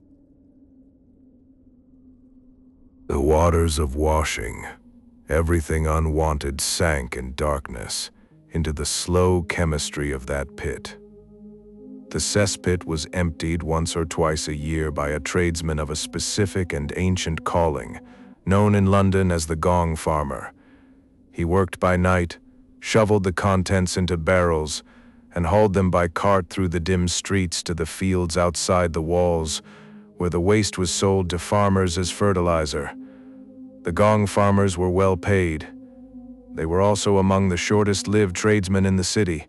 Sinkholes, asphyxiations, and sudden collapses were common. The medieval household's waste did not disappear. It simply moved, in the small hours, to another place. A civilization can be understood by what it agrees not to think about. The cesspit beneath the house was one of those patient, unspoken things. Fact number 62. By the year 1300, the Thames River in London had already begun to show its strain. It was the city's main artery for fishing, for trade, and for drinking water. It was also increasingly the city's main drain. Court records from the 14th century contain complaints from fishermen whose nets came up clogged with refuse. There are petitions from riverside parishes whose inhabitants could no longer sleep with their windows open in summer because the stench from the water had become too thick. Tanneries line the banks, pouring out the brown-green liquor of their curing vats. Butchers threw offal into the current. Latrines built on the city bridges emptied directly into the river below. And through all of this, the Londoners of the medieval period continued to draw water from the Thames for cooking and brewing, because there was no real alternative. The same river that received the waste of the city was the river that filled its cooking pots. A sip in the morning, a rinse at midday, and the slow traffic of microbes moved from the banks into the bodies of the people who lived there. A river is a patient thing, but not an indifferent one. The Thames of the 14th century carried the city's sins downstream, and then quietly brought them back. Fact number 63. London had a smaller river running through its western edge, called the Fleet.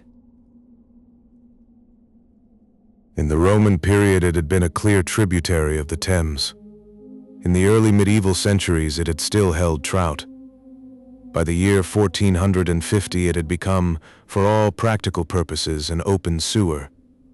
Along its banks were slaughterhouses, dyeworks, and tanneries. The Fleet collected their discharge, and the discharge thickened the water until it no longer flowed as a river so much as oozed as a slow, brown ribbon through the lower parts of town. Chroniclers describe the smell of the Fleet as one of the landmarks of London. detectable 3 streets away, in warm weather. Bridges were built across it. Houses leaned over it. Nobody remembered a time when it had been clean. By the 18th century, the city would cover the fleet entirely, burying it beneath a stone roof. But in the late medieval centuries, it was still open, still visible, still contributing, in its quiet way, to the germ load of every cup of London ale. A river can die slowly, without protest in the middle of a city.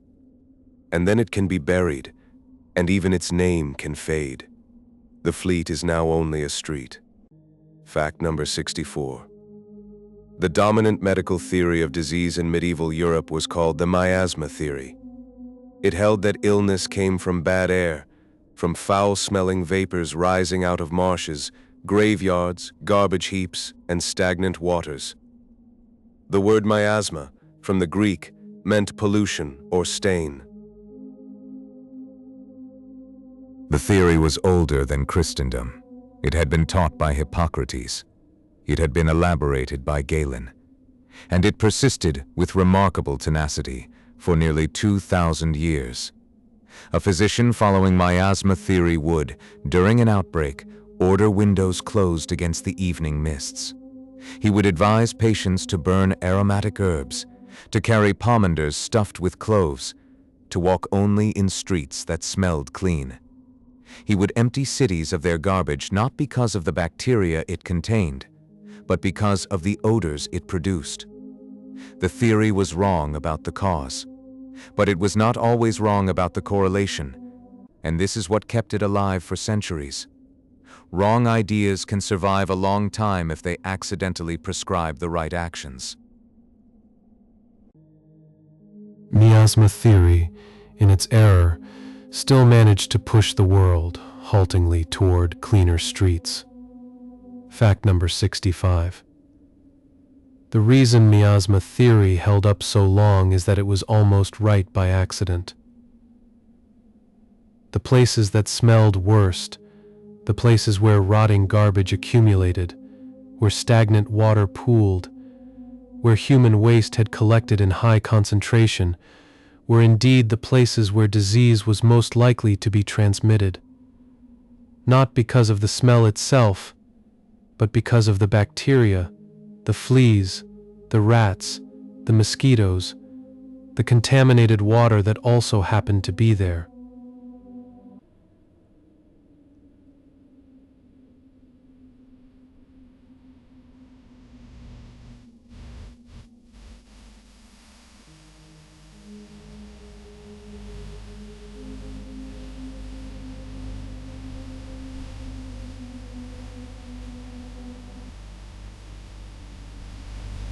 The places that smelled worst, the places. A town council ordering the removal of a refuse pile near the central well was, unknowingly, reducing the flea burden on the local rats. The wrong theory, in many cases, still produced the right hygiene. This is why the germ theory of disease, when it finally arrived in the 19th century, fits so neatly onto many of the old miasma practices. The advice changed its justification more than it changed its content. Generations had been doing roughly the right things for roughly the wrong reasons.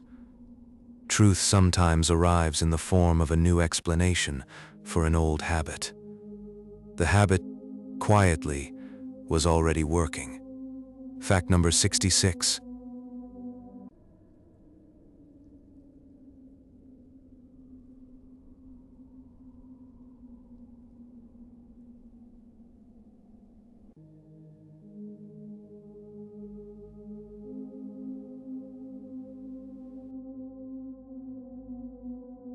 When plague appeared in a household, the authorities would seal the house.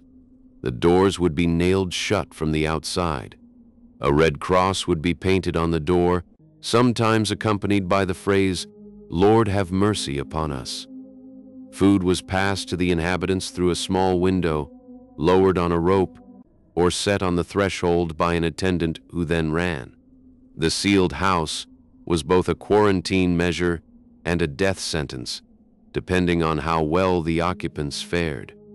Sometimes the whole family died inside, and the door was not opened again for weeks, and the stench of what had happened in those rooms would fill the street on the day of the opening.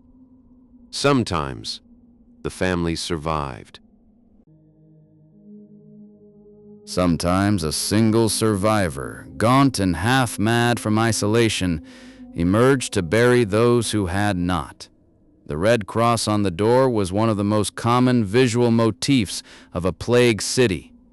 A painter walking London in 1665 could have filled a sketchbook with them. A door marked and nailed shut. A family waiting, in silence, to learn if they would be opened again. It is one of the quieter, heavier images of the plague centuries. Fact number 67. For 700 years, no one knew that rats had anything to do with plague. They were pests, yes. They were associated with filth, yes. They were hunted by terriers and killed with poison, yes. But no one connected them to the actual mechanism of the great pestilences. The rat was thought of as a consequence of dirty living, not as a vector of disease. Chronicles of the Black Death mention rats occasionally, and only in passing, the way one might mention that there had been heavy rain. It was not until the late 19th century, when plague broke out in Hong Kong and was studied by the bacteriologists Alexandra Yersin and Kitasato Shibasaburo, that the role of the rat became clear.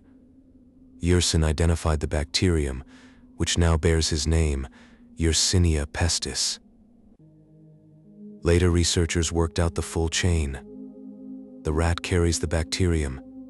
The flea bites the rat and becomes infected. When the rat dies, the flea leaps to a new host. The new host is often human. The connection took the better part of a millennium to see, and in that time, entire cities had been depopulated by an enemy whose means of travel was hidden in plain sight. Some truths are quiet. They sit in the corner of the room for 700 years, waiting for someone to look closely at the rats. Fact number 68. The flea is a small creature, perhaps 2 or 3 millimeters long, capable of jumping many times its body length. In medieval Europe, it was considered a nuisance, but not a danger. Fleas lived in straw bedding, in the fur of dogs and cats, in the cloth of winter cloaks. Everyone had them. Nobody particularly feared them. The itch of a flea bite was one of the daily companions of medieval life, as familiar as the smell of wood smoke. We know now that one particular flea, Synopsila chiopes, the oriental rat flea, was the primary carrier of Yersinia pestis during the Great Plague outbreaks. When a rat died, the flea searched for a new warm-blooded host. If that host was a human, the flea's bite, a tiny red dot scarcely visible in the morning, delivered the bacterium directly into the bloodstream. The sophistication of medieval cathedrals, the delicacy of their stained glass, all of it lay on the same continent as a small silent jump from a dying rat to a sleeping child. The medieval world built toward the sky, and did not know that its real history was being written on the floor, between the rafters and the straw. Fact number 69. Against this urban landscape of cesspits and shared rivers, of sealed houses and unseen fleas, the medieval countryside sometimes fared remarkably better. The villages were small, the populations were low. The houses stood apart, surrounded by fields. Rats, though present, did not swarm as they did in granaries and warehouses. Water came from private wells, often upstream of any settlement. Cattle grazed in open air, not stabled in dense urban sheds. During the worst years of plague, rural parishes in remote valleys escaped almost untouched, while nearby towns were halved. Chroniclers noticed and explained it through the miasma of the cities or the density of sins among urban populations. The actual reason was geographical. Fewer people meant fewer rats, and fewer rats meant fewer fleas. Cleaner water meant fewer enteric diseases. The old virtue of the countryside was not a moral virtue. It was, in part, a quiet advantage in the arithmetic of contagion. Sometimes, survival is not a choice, but a geography.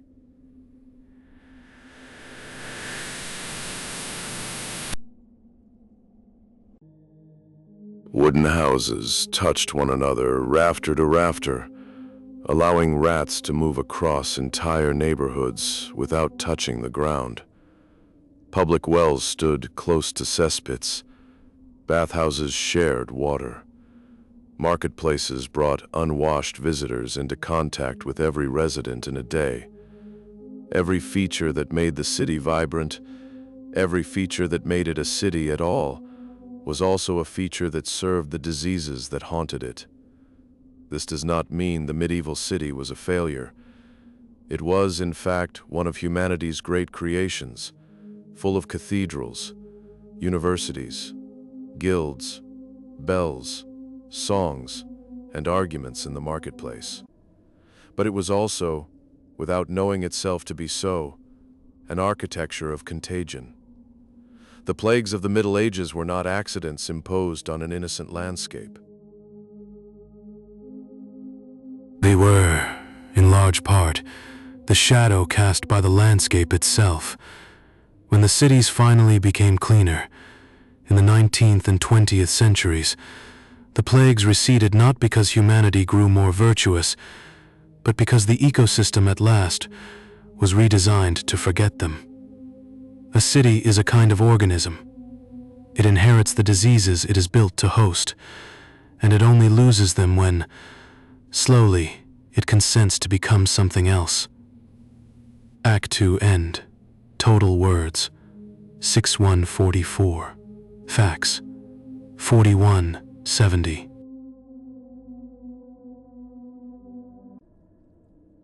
When the physicians ran out of theories and the priests ran out of prayers, the people began to walk. They walked for forgiveness. They walked to punish themselves before the plague could punish them further. And in their walking they carried the disease from town to town, not knowing that the remedy they sought had become the wound they spread. Fact number 71. In the summer of 1349, a column of 200 men entered the city of Tournai, stripped to the waist barefoot, their skin already opened by days of self-inflicted wounds. They were called the flagellants, and they carried leather scourges tipped with small iron knots. They would enter a town singing, form a circle in the marketplace, and begin the ritual. Each man would strike his own back in rhythm, the leather rising and falling in a slow percussive beat. The knots tore the skin. The blood ran down onto the cobblestones. Townspeople would gather weeping, some falling to their knees, some joining the procession as it left the following dawn. They believed God was punishing the world, and they were taking the punishment into their own bodies, so that the rest might be spared. It was tenderness of a kind. It was also the fastest way to move a plague from one valley to the next. Fact number 72. The Brotherhood of the Cross set their penance at 33.5 days. One day of suffering for each year of the life of Christ, with a half-day added for the hours he lay in the tomb. They traveled in companies of exactly that number, 200 and more, and each company carried a master, a quiet figure in a dark hood, who set the timing of the scourging. Twice a day, sometimes 3 times, the circle would form. The men would fall to the ground in the shape of a cross, and then rise, and then strike. No bathing was permitted. No speaking with women. No sleeping in beds, only on the floors of churches and barns. They were counting the days of their own suffering as a kind of mathematics against the wrath of heaven. As if the sum was correct, the world might be spared. The sum was never correct. Fact number 73. On the 20th of October, 1349, Pope Clement VI issued a bull from his palace in Avignon, condemning the flagellants as heretics. He forbade the processions. He ordered civil authorities to arrest their leaders. The Pope had good reasons, both theological and practical.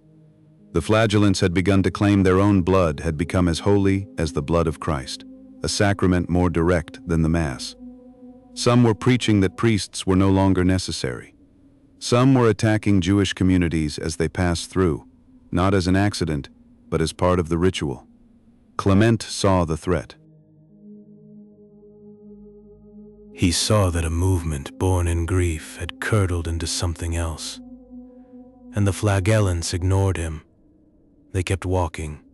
The authority of the Pope, which had once held the entire continent in its quiet grip, now found itself powerless against a column of barefoot men with whips. Something had shifted in the order of things, and no one yet knew its shape. Fact number 74.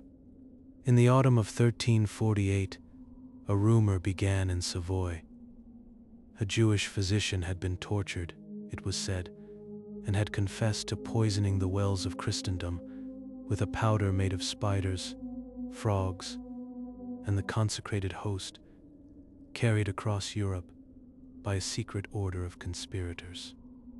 The confession was extracted under torture. The story made no geographical sense.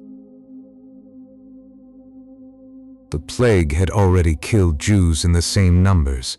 It killed Christians in the same houses on the same days. None of this mattered. The rumor moved faster than the plague itself. It moved along the trade routes, carried by travelers, by monks, by merchants. By the spring of 1349, it had reached almost every Christian city on the continent. It is an old and terrible pattern. When the world becomes incomprehensible, a story is needed, and a story is easier to tell when it has a villain. Fact number 75. On the 14th of February 1349, the Jewish community of Strasbourg, some 2,000 souls, was led to a wooden platform built inside their own cemetery and burned alive. The day was St. Valentine's Day. The fires burned for 6 hours. Ash fell on the snow and did not melt. The killing had been organized by the guilds of the city, against the wishes of the town council. The council had tried to defend the Jewish population, pointing out that the plague had not yet arrived in Strasbourg, that the wells had been tested, that the accusations were false. The guilds deposed the council. They installed new leaders. They set the fires. The plague reached Strasbourg 3 months later and killed impartially, as it had always done. The dead had been innocent. The ones who had killed them lived just long enough to see that they had been wrong. Fact number 76. The massacres often happened in cities where the plague had not yet arrived. Basel in January, Freiburg in January, Strasbourg in February, Worms in March, Mainz in August. In each of these cities, the Jewish quarter was burned before the first case of pestilence appeared. This is perhaps the strangest fact in the whole history of the Black Death. The violence ran ahead of the disease, as though the anticipation of plague was already too much to bear, as though something had to be done even before there was a plague to do it against. The rumor had become more contagious than the bacterium itself, and its incubation period was measured in days of growing dread.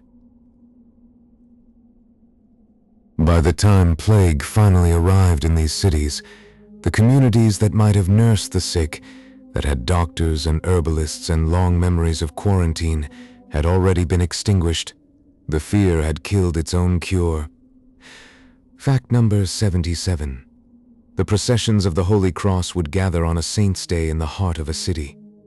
Men, women, and children, sometimes 10,000 together, would walk through the streets barefoot, carrying relics from the cathedral, chanting psalms, weeping as they went. The processions lasted hours. The people pressed shoulder to shoulder. Babies were held up so the saints might see their faces. The old walked with the young. They kissed the same crosses. They drank from the same blessed cups. If one in that crowd was carrying the first fever of the plague, the entire procession became a path of infection, braided together by devotion. It is difficult to think of a crueler accident than this. The people gathered in the places most likely to spread the very thing they were gathering to stop. Their love for one another, their need to grieve together, became the disease's most efficient vessel. Fact number 78. The medieval church had, for 3 centuries, offered an answer to every question a person could ask. Why does the harvest fail? Why does the child die in the cradle? Why does the river flood? For each question there had been a reason, a saint, a remedy, a prayer. When the plague arrived, the church reached for these old answers. Processions, masses of Saint Sebastian, relics brought out in solemn parade. The priests sang, the bells rang, the people prayed, and the plague continued, indifferent to all of it. The Archbishop of Canterbury died. The priests who came to give last rites died beside the dying. Monasteries emptied entirely. Whole convents were found behind closed doors, all silent. The people watched this. They did not stop believing, not most of them, not yet. But they began to suspect, quietly, in the small hours of the night, that perhaps the answers they had been given were not the whole of the world. A seed was planted then, in the soil of that doubt, that would take centuries to grow. Fact number 79. In the years after the plague, a new tone entered the sermons of the wandering preachers. A sharpness. A bitterness directed not at the lay people, but at the clergy themselves. The priests who had fled. The bishops who had hoarded grain. The monasteries that had closed their gates to the dying poor. The plague had created an unintended test, and many of the church's officers had failed it in public, before many witnesses.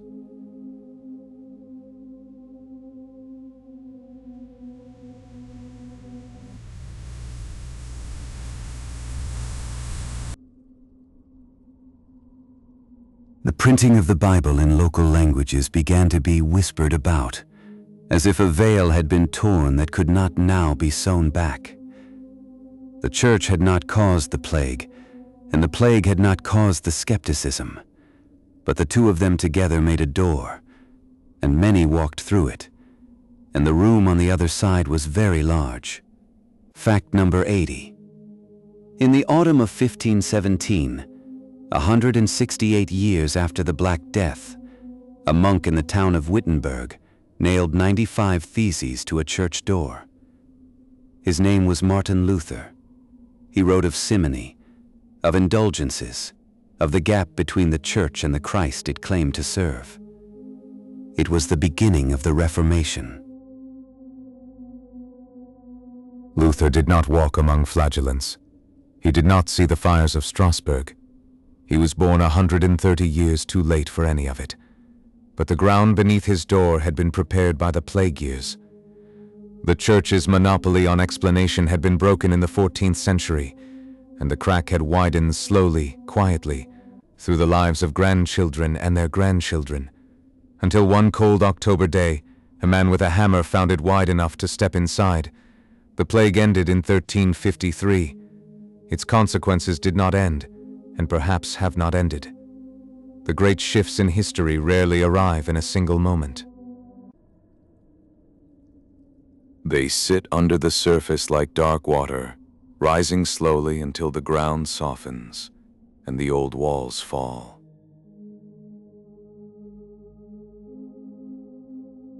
While the flagellants walked and the church prayed, the physicians of the medieval world reached for the tools they had always used. They opened their books, they consulted the stars, they drew blood, they mixed powders, they wore strange costumes. They did, in almost every case, exactly the wrong thing, not because they were cruel, because they had inherited a map of the body that was beautifully wrong. Fact number 81. The medieval physician opened his book to the words of Galen and of Hippocrates before him, and read of the four humors: blood, which was hot and moist; phlegm, which was cold and moist; yellow bile, which was hot and dry; black bile, which was cold and dry. Every human body, it was taught, was a mixture of these four fluids, and every illness was a disturbance of their balance. A fever meant the blood had grown too abundant. A cough meant phlegm had overtaken the lungs. Melancholy meant black bile had settled in the spleen. The physician's task was to restore the balance by draining what was excessive, or by adding what was lacking. It was a system that made perfect internal sense and mapped onto nothing that was actually happening inside a living body. For 1,500 years, from Galen to Harvey, educated Europeans believed this. The beauty of a wrong idea is that it can last for generations, if it is elegant enough. This one was very elegant. Fact number 82. If the body's illness was an excess of blood, the remedy was obvious. You removed some of the blood. And so, from the 7th century to the 19th, bloodletting became the most common medical procedure in the Western world. There were charts showing which veins to open for which diseases. The basilic vein in the arm for the liver, the median vein for the heart, the cephalic for headaches, the temporal for fevers of the head. A skilled physician could bleed a patient to unconsciousness and judge, by the color and thickness of the blood as it cooled in the bowl, what further treatment was needed. In the years of the plague, bloodletting became almost universal. Many patients died in the surgeon's chair, not from the plague, but from the treatment. And yet the practice continued, because when a treatment is old enough, its failure is taken as a sign of the disease's severity, not the treatment's error. Fact number 83. The two tools of the bloodletter were the leech and the lancet. The leech was placed on the skin and would attach itself and drink until it dropped off. Swollen and dark, a full leech could take 5 grams of blood from a patient before it rolled away. 20 leeches on a patient took 100 grams. A bowl of blood. The lancet was faster. A small, sharp, bright blade opened the vein directly, and the blood was caught in a pewter bowl marked with measuring lines. The physician would watch the level rise and stop at the line he felt was appropriate. The patient would grow pale. The pulse would slow. In this slowing, the physician read the progress of healing. There is something almost tender in the way these tools were designed and kept. Small wooden cases with velvet linings, silver handles. They were passed from father to son in families of physicians. The intention was healing. The result was that many of those patients would have lived longer had they been simply left alone. Fact number 84. In 1619, a physician named Charles Delorme designed a costume for treating plague patients.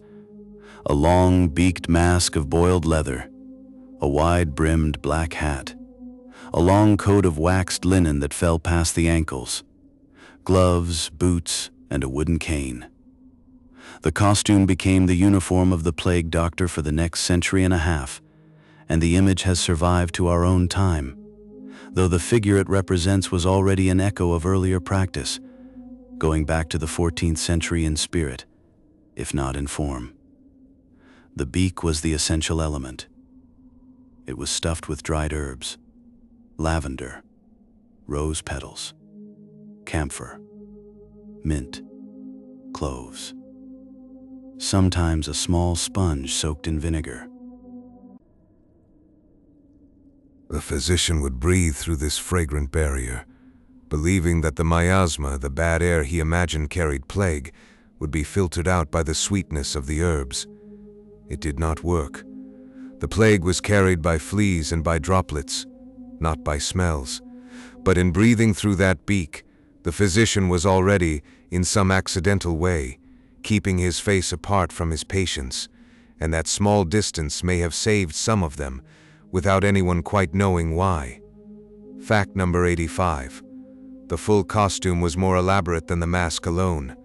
The coat was of linen or goat leather, dipped in wax until it was stiff and shiny, so that fluids would run off rather than soak in. The hood pulled tight around the neck. The gloves reached to the elbow, the boots covered the knee, and then the cane, a long wooden rod, sometimes with a small hook at the end. Its purpose was to keep patients at arm's length. With the cane, the doctor could lift a sheet. He could point to a bubo without touching it. He could push an unwanted visitor back from the door. It was also, in some records, used to beat those who broke quarantine. Taken together, the costume was a kind of armor against a threat the wearer did not understand. And the armor was, by accident, partly effective. The waxed cloth did not hold fleas. The gloves did not let the biting insects find skin.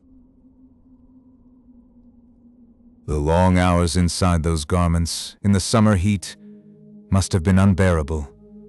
But some of those physicians survived, and some of their patients survived with them, and the costume entered history as a silhouette of strangeness against the smoke of dying cities.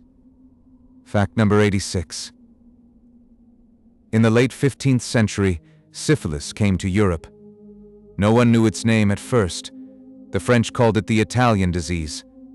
The Italians called it the French disease. The Russians called it the Polish disease.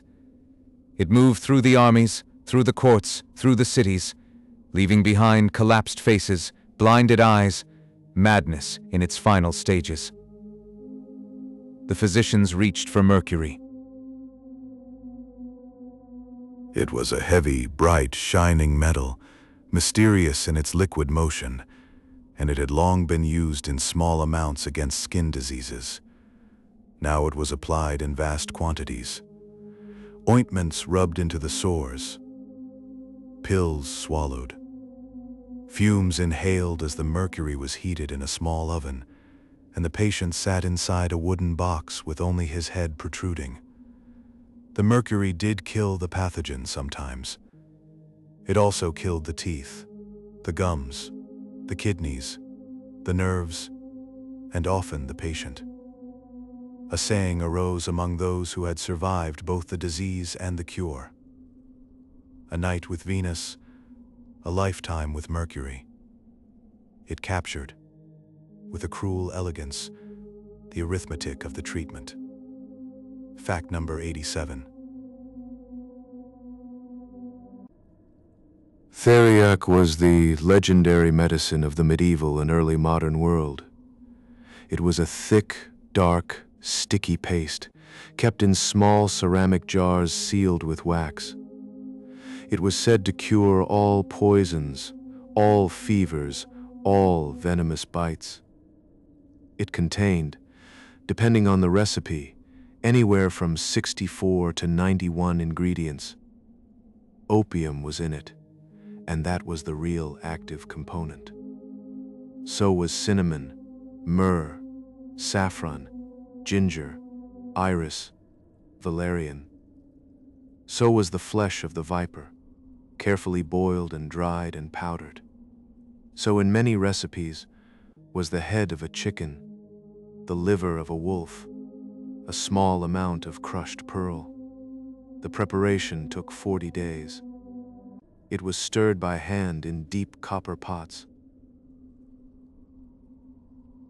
It was a spell as much as a medicine.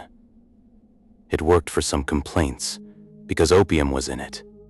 It did not work against the plague, but it was kept on the shelves of every apothecary for almost 2,000 years, a jar of patient, dark paste, waiting to be needed, a small hopeful answer to the largest fears of the age. Fact number 88. In Venice, the making of theriac became a civic ceremony.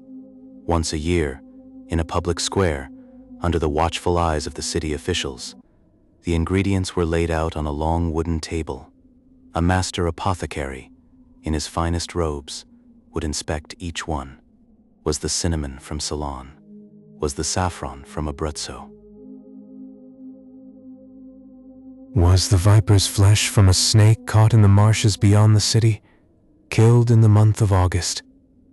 Only after the inspection, which could take an entire day, did the mixing begin. The paste would be stirred for hours, in great brass bowls, by young apprentices in clean white shirts. The crowd would watch. The bells of San Marco would ring. The finished theriac would be poured into jars stamped with the Lion of St. Mark. Those jars were valuable enough to be listed in wills, alongside silver and linens. The ritual was, in its way, a declaration of trust. The city said to its citizens, "Look, we have made this together. It is not fraud. It is the best we know." Perhaps the ceremony did more for the patient than the medicine did. The sense that someone had tried, that one city cared, that all the lunar calendars had been consulted. These things carry a weight that no pharmacology entirely explains. Fact number 89. The bezoar was a strange object, a hard, round stone, green or brown, or sometimes gray, found inside the stomach of certain goats that grazed in the mountains of Persia. The stone formed slowly, over years, from the indigestible matter of the goat's diet, compressed into a smooth, small planet inside the animal. European physicians believed the bezoar could neutralize poisons. You would soak it in the patient's wine. You would hang it around the patient's neck. You would, in extreme cases, grind it and mix it with milk and feed it to the patient by spoon. Kings kept them in gold settings. Queens wore them on chains. A good bezoar could cost as much as a small estate. The interesting thing is that recent chemical testing has shown that certain bezoars can, in fact, bind small amounts of arsenic in solution. Not enough to save a poisoned life, but not nothing. The medieval physician, reaching for a stone from a mountain goat's belly, was not entirely wrong. He was just wildly overconfident, as physicians often are, in the power of the one good trick he had. Fact number 90. And here is the strangest truth about medieval medicine. In most cases, what the physician did for his patient was at best nothing. At worst, something actively harmful, bloodletting weakened, mercury poisoned. Theriac sedated, but did not cure. The beaked mass kept the doctor at a distance, which may have helped the doctor, but rarely helped the patient. And yet, patients sought physicians. They paid them. They believed in them. They laid their trust in the long robes and the Latin words and the small velvet cases of blades. Because to be ill alone is worse than to be ill with someone sitting beside you, even if that someone can do very little. The human need, when sickness comes, is not only to be cured, it is to be accompanied. The medieval physician could not cure.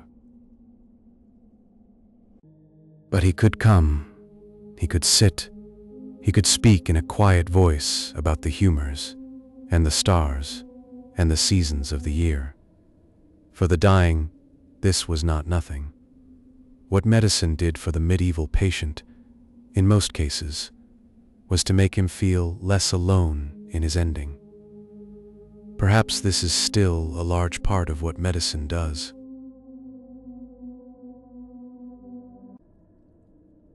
The plagues ended in one sense. The Black Death burned itself out by the 14th century. Yersinia pestis retreated to its rodent reservoirs in Central Asia, where it still lives, waiting. But in another sense, the plagues did not end at all. They sank down into the ground, into the bones, and into the very molecules of our bodies. What survived of them is with us still. Fact number 91. At East Smithfield, on the northeastern edge of the city of London, there is a plot of land that was once a monastery. In 1348, the city's burial grounds could no longer hold its dead. A new cemetery was opened here, on open fields by the river. The bodies came in carts and were laid out in long trenches, wrapped in linen, when linen could be found. 600 bodies, neatly aligned, head to head, shoulder to shoulder. In some of the trenches, the bodies were stacked 5 deep. They were not thrown in. They were placed. Someone, even in the panic of those weeks, took the time to lay them down with care. Archaeologists who opened the site in the 1980s found them still in their rows, their bones brown with the long centuries, still facing east, still waiting for the dawn the medieval mind believed would come. The orderliness of those mass graves is, in its way, the most moving thing in the whole archive of the plague. It tells us that even at the very worst, when the city was collapsing, when the corpses outnumbered the living who could bury them, the living tried. They arranged, they cared. They could not stop the death, but they could lay the dead down straight. Fact number 92. In 2011, a team of scientists from Germany and Canada entered the bone archives of East Smithfield, carrying masks and small sterile drills. They took teeth, only teeth. The hard enamel of a tooth protects the pulp inside like a tiny vault. And in that pulp, the scientists believed, the blood of the plague year might still be preserved, frozen in its molecular record for almost 700 years. They were right. They drilled slowly, collecting the powder. They carried it back to laboratories in Tübingen and Hamilton. They ran sequencing machines for weeks, and gradually, out of the noise of centuries, a genome assembled itself. Not a complete one, but enough. Enough to read the ancient text that had killed half of Europe. The sequence of Yersinia pestis, as it existed in 1348, came up on a computer screen, and for the first time, modern science saw the face of its old enemy. There is a quietness to this moment that is hard to describe. A researcher in Canada looks at a screen, a line of letters, and she is, in that instant, the first person in 660 years to know what killed those bodies by the river. A long silence broken. Fact number 93. What the genome revealed was strange. The medieval strain of Yersinia pestis was in most ways identical to modern plague. Almost no changes in the genes for virulence, almost none in the core machinery. It was, in molecular terms, the same bacterium that still sits today in the prairie dogs of Colorado and the rats of Madagascar. But there were 2 surprises.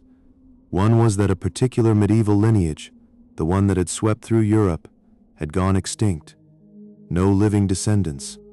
The version that killed a third of the continent is not walking the earth anymore. It died with its hosts, and its genetic line ended. The other was that even among ancient samples, there were strains that left no modern trace at all. Ghosts of ghosts, bacterial cousins that rose and fell and vanished, without descendants to carry their story forward. The plague, then, is an old conversation, not a single voice.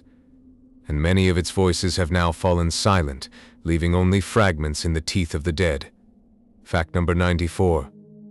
There is a gene in the human genome called CCR5.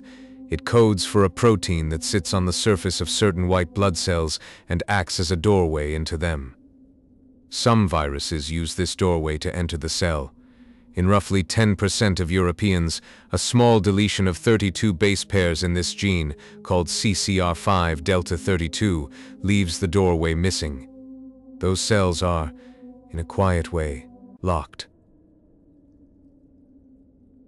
For years, researchers wondered why this mutation was so common in Europeans, and so rare in Asians, Africans, and the native populations of the Americas.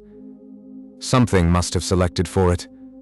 Some force somewhere in European history must have rewarded the carriers of this tiny change.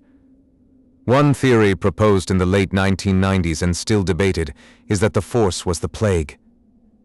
That people carrying this deletion were somewhat protected and survived to have more children who also carried it, who also survived. The evidence is incomplete. The timing is uncertain.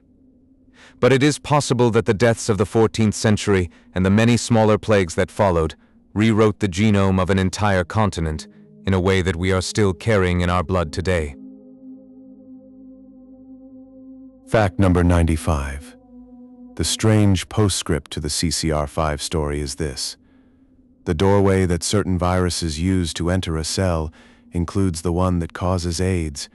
HIV, the modern plague of our own century, depends on the CCR5 protein to find its way in. People who carry 2 copies of the delta 32 deletion are almost entirely immune to the virus.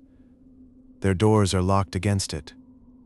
So the medieval plague, if the theory is correct, reached forward across 600 years and gave the descendants of its survivors a narrow protection against a virus no one in the 14th century could have imagined. The grandmothers who lived through the Black Death did not know they were giving a gift. They were only trying to survive the day. But sometimes, the gift survival leaves behind is a key, shaped for a door that will not open until much, much later. It is as if the dead were whispering, from very far away, into the ears of their great-great-great-grandchildren. You lived, they were saying, because I lived.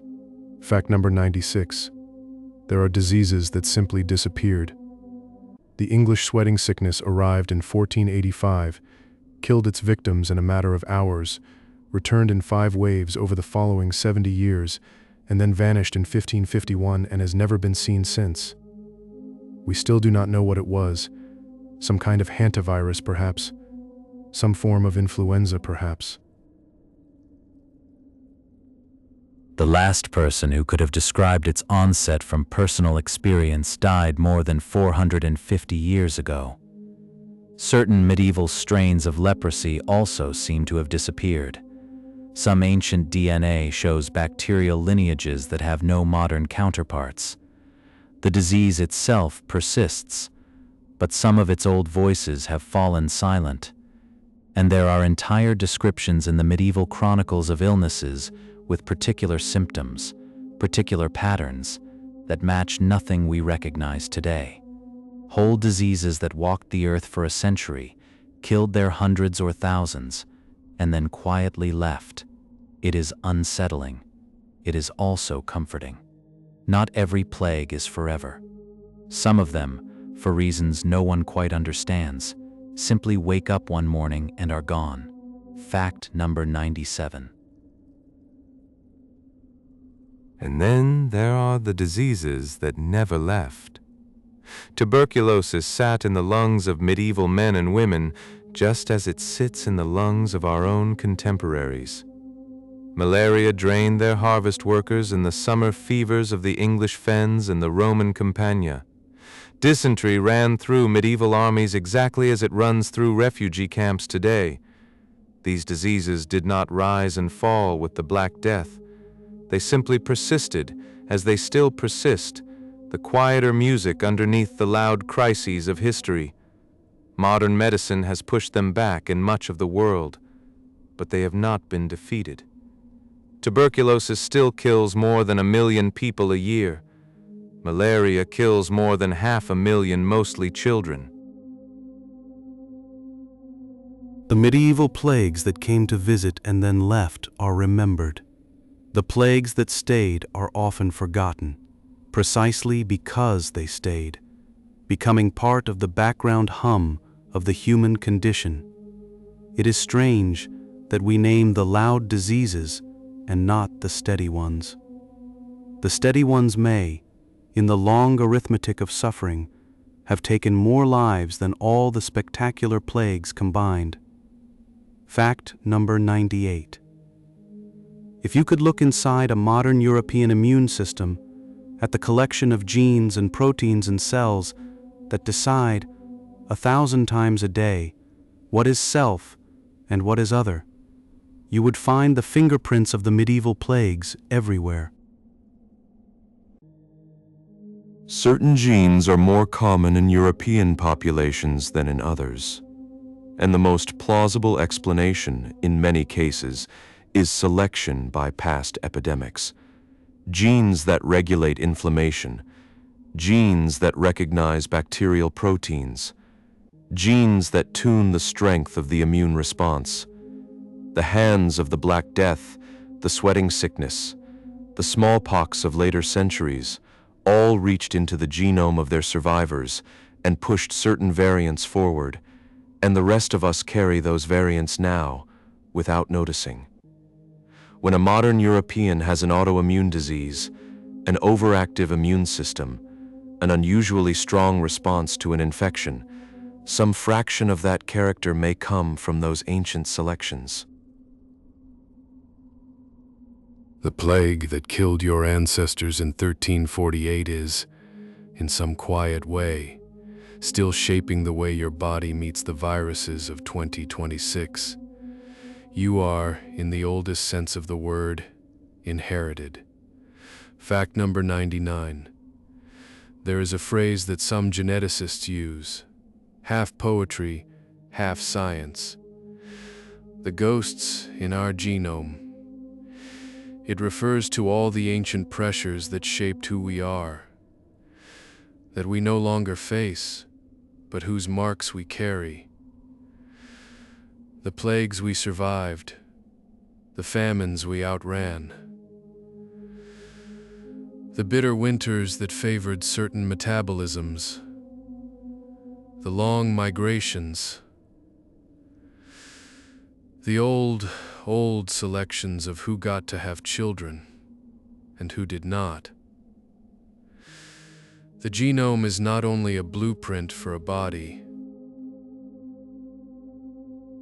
It is a history book written in a slow hand, across thousands of generations. Every living person is carrying, inside every cell, the decisions of ancestors who did not know they were deciding anything. They were only trying to survive. They were only hoping. They were laying down one more night of breath, one more morning of food, one more child who would, against the odds, live to have a child of their own. The dead are not gone. Not entirely. They are in the arrangement of our bones, in the set of our immune systems, in the quiet stubbornness with which our cells respond to the threats of the present. They shaped us, and in their shaping, they left themselves with us, softly, permanently, written into our smallest parts. Fact number 100. And so we come at last to the ending of this long story. The medieval plagues are gone, in the sense that we no longer walk streets of black carts and chalk crosses. But they are not gone, in the sense that the dead of the 14th century are still teaching us what it is to wait out a world we cannot cure. They did not know that fleas carried their disease. They did not know that time and quarantine and luck would eventually carry them through. They only knew that the sky had darkened, and the streets had emptied, and the people they loved were gone, and something they could not name was moving through the world. And yet they lit candles. They wrote down what they saw in small books, in small hands. They laid their dead down in rows when they could, even in the worst weeks. They held each other even when they should not have. They prayed to saints whose names have since been forgotten, and they ate whatever food remained, and they slept when they could, and they woke up the next morning, because that is what the living do. We are their descendants, every one of us. The blood that ran through their veins runs through ours, somewhat changed by their suffering, but still continuous, still the same old quiet river. When you sleep tonight, you are sleeping in a long line of sleepers. Men and women who closed their eyes in plague years, in famine years, in war years, and trusted that the dawn would come, and sometimes it did. The Middle Ages taught us many things, but perhaps the deepest lesson is this, that the world at its worst still contains small acts of care. A body laid down straight in a trench, a physician's hand on a fevered forehead, a jar of theriac stirred for 40 days by someone who meant well, a poem written in a monastery as the monks died around him. These acts did not stop the plague. They could not. But they preserved something inside the human story that the plague could not touch, and that something is still here with you as you lie listening tonight. So close your eyes. Let the candles of that long century burn down to quiet. Let the carts roll to their slow stop in the dark. The dead are resting in their rows. The living are resting in their beds. The long, slow work of survival continues, as it has always continued, and it includes you, tonight, breathing softly, safe, inside a life that their lives made possible. The plague is ended, the story is told, and the world, old and patient, goes on turning toward morning. Act 3, End, total words, 622, facts, 71, 100 player.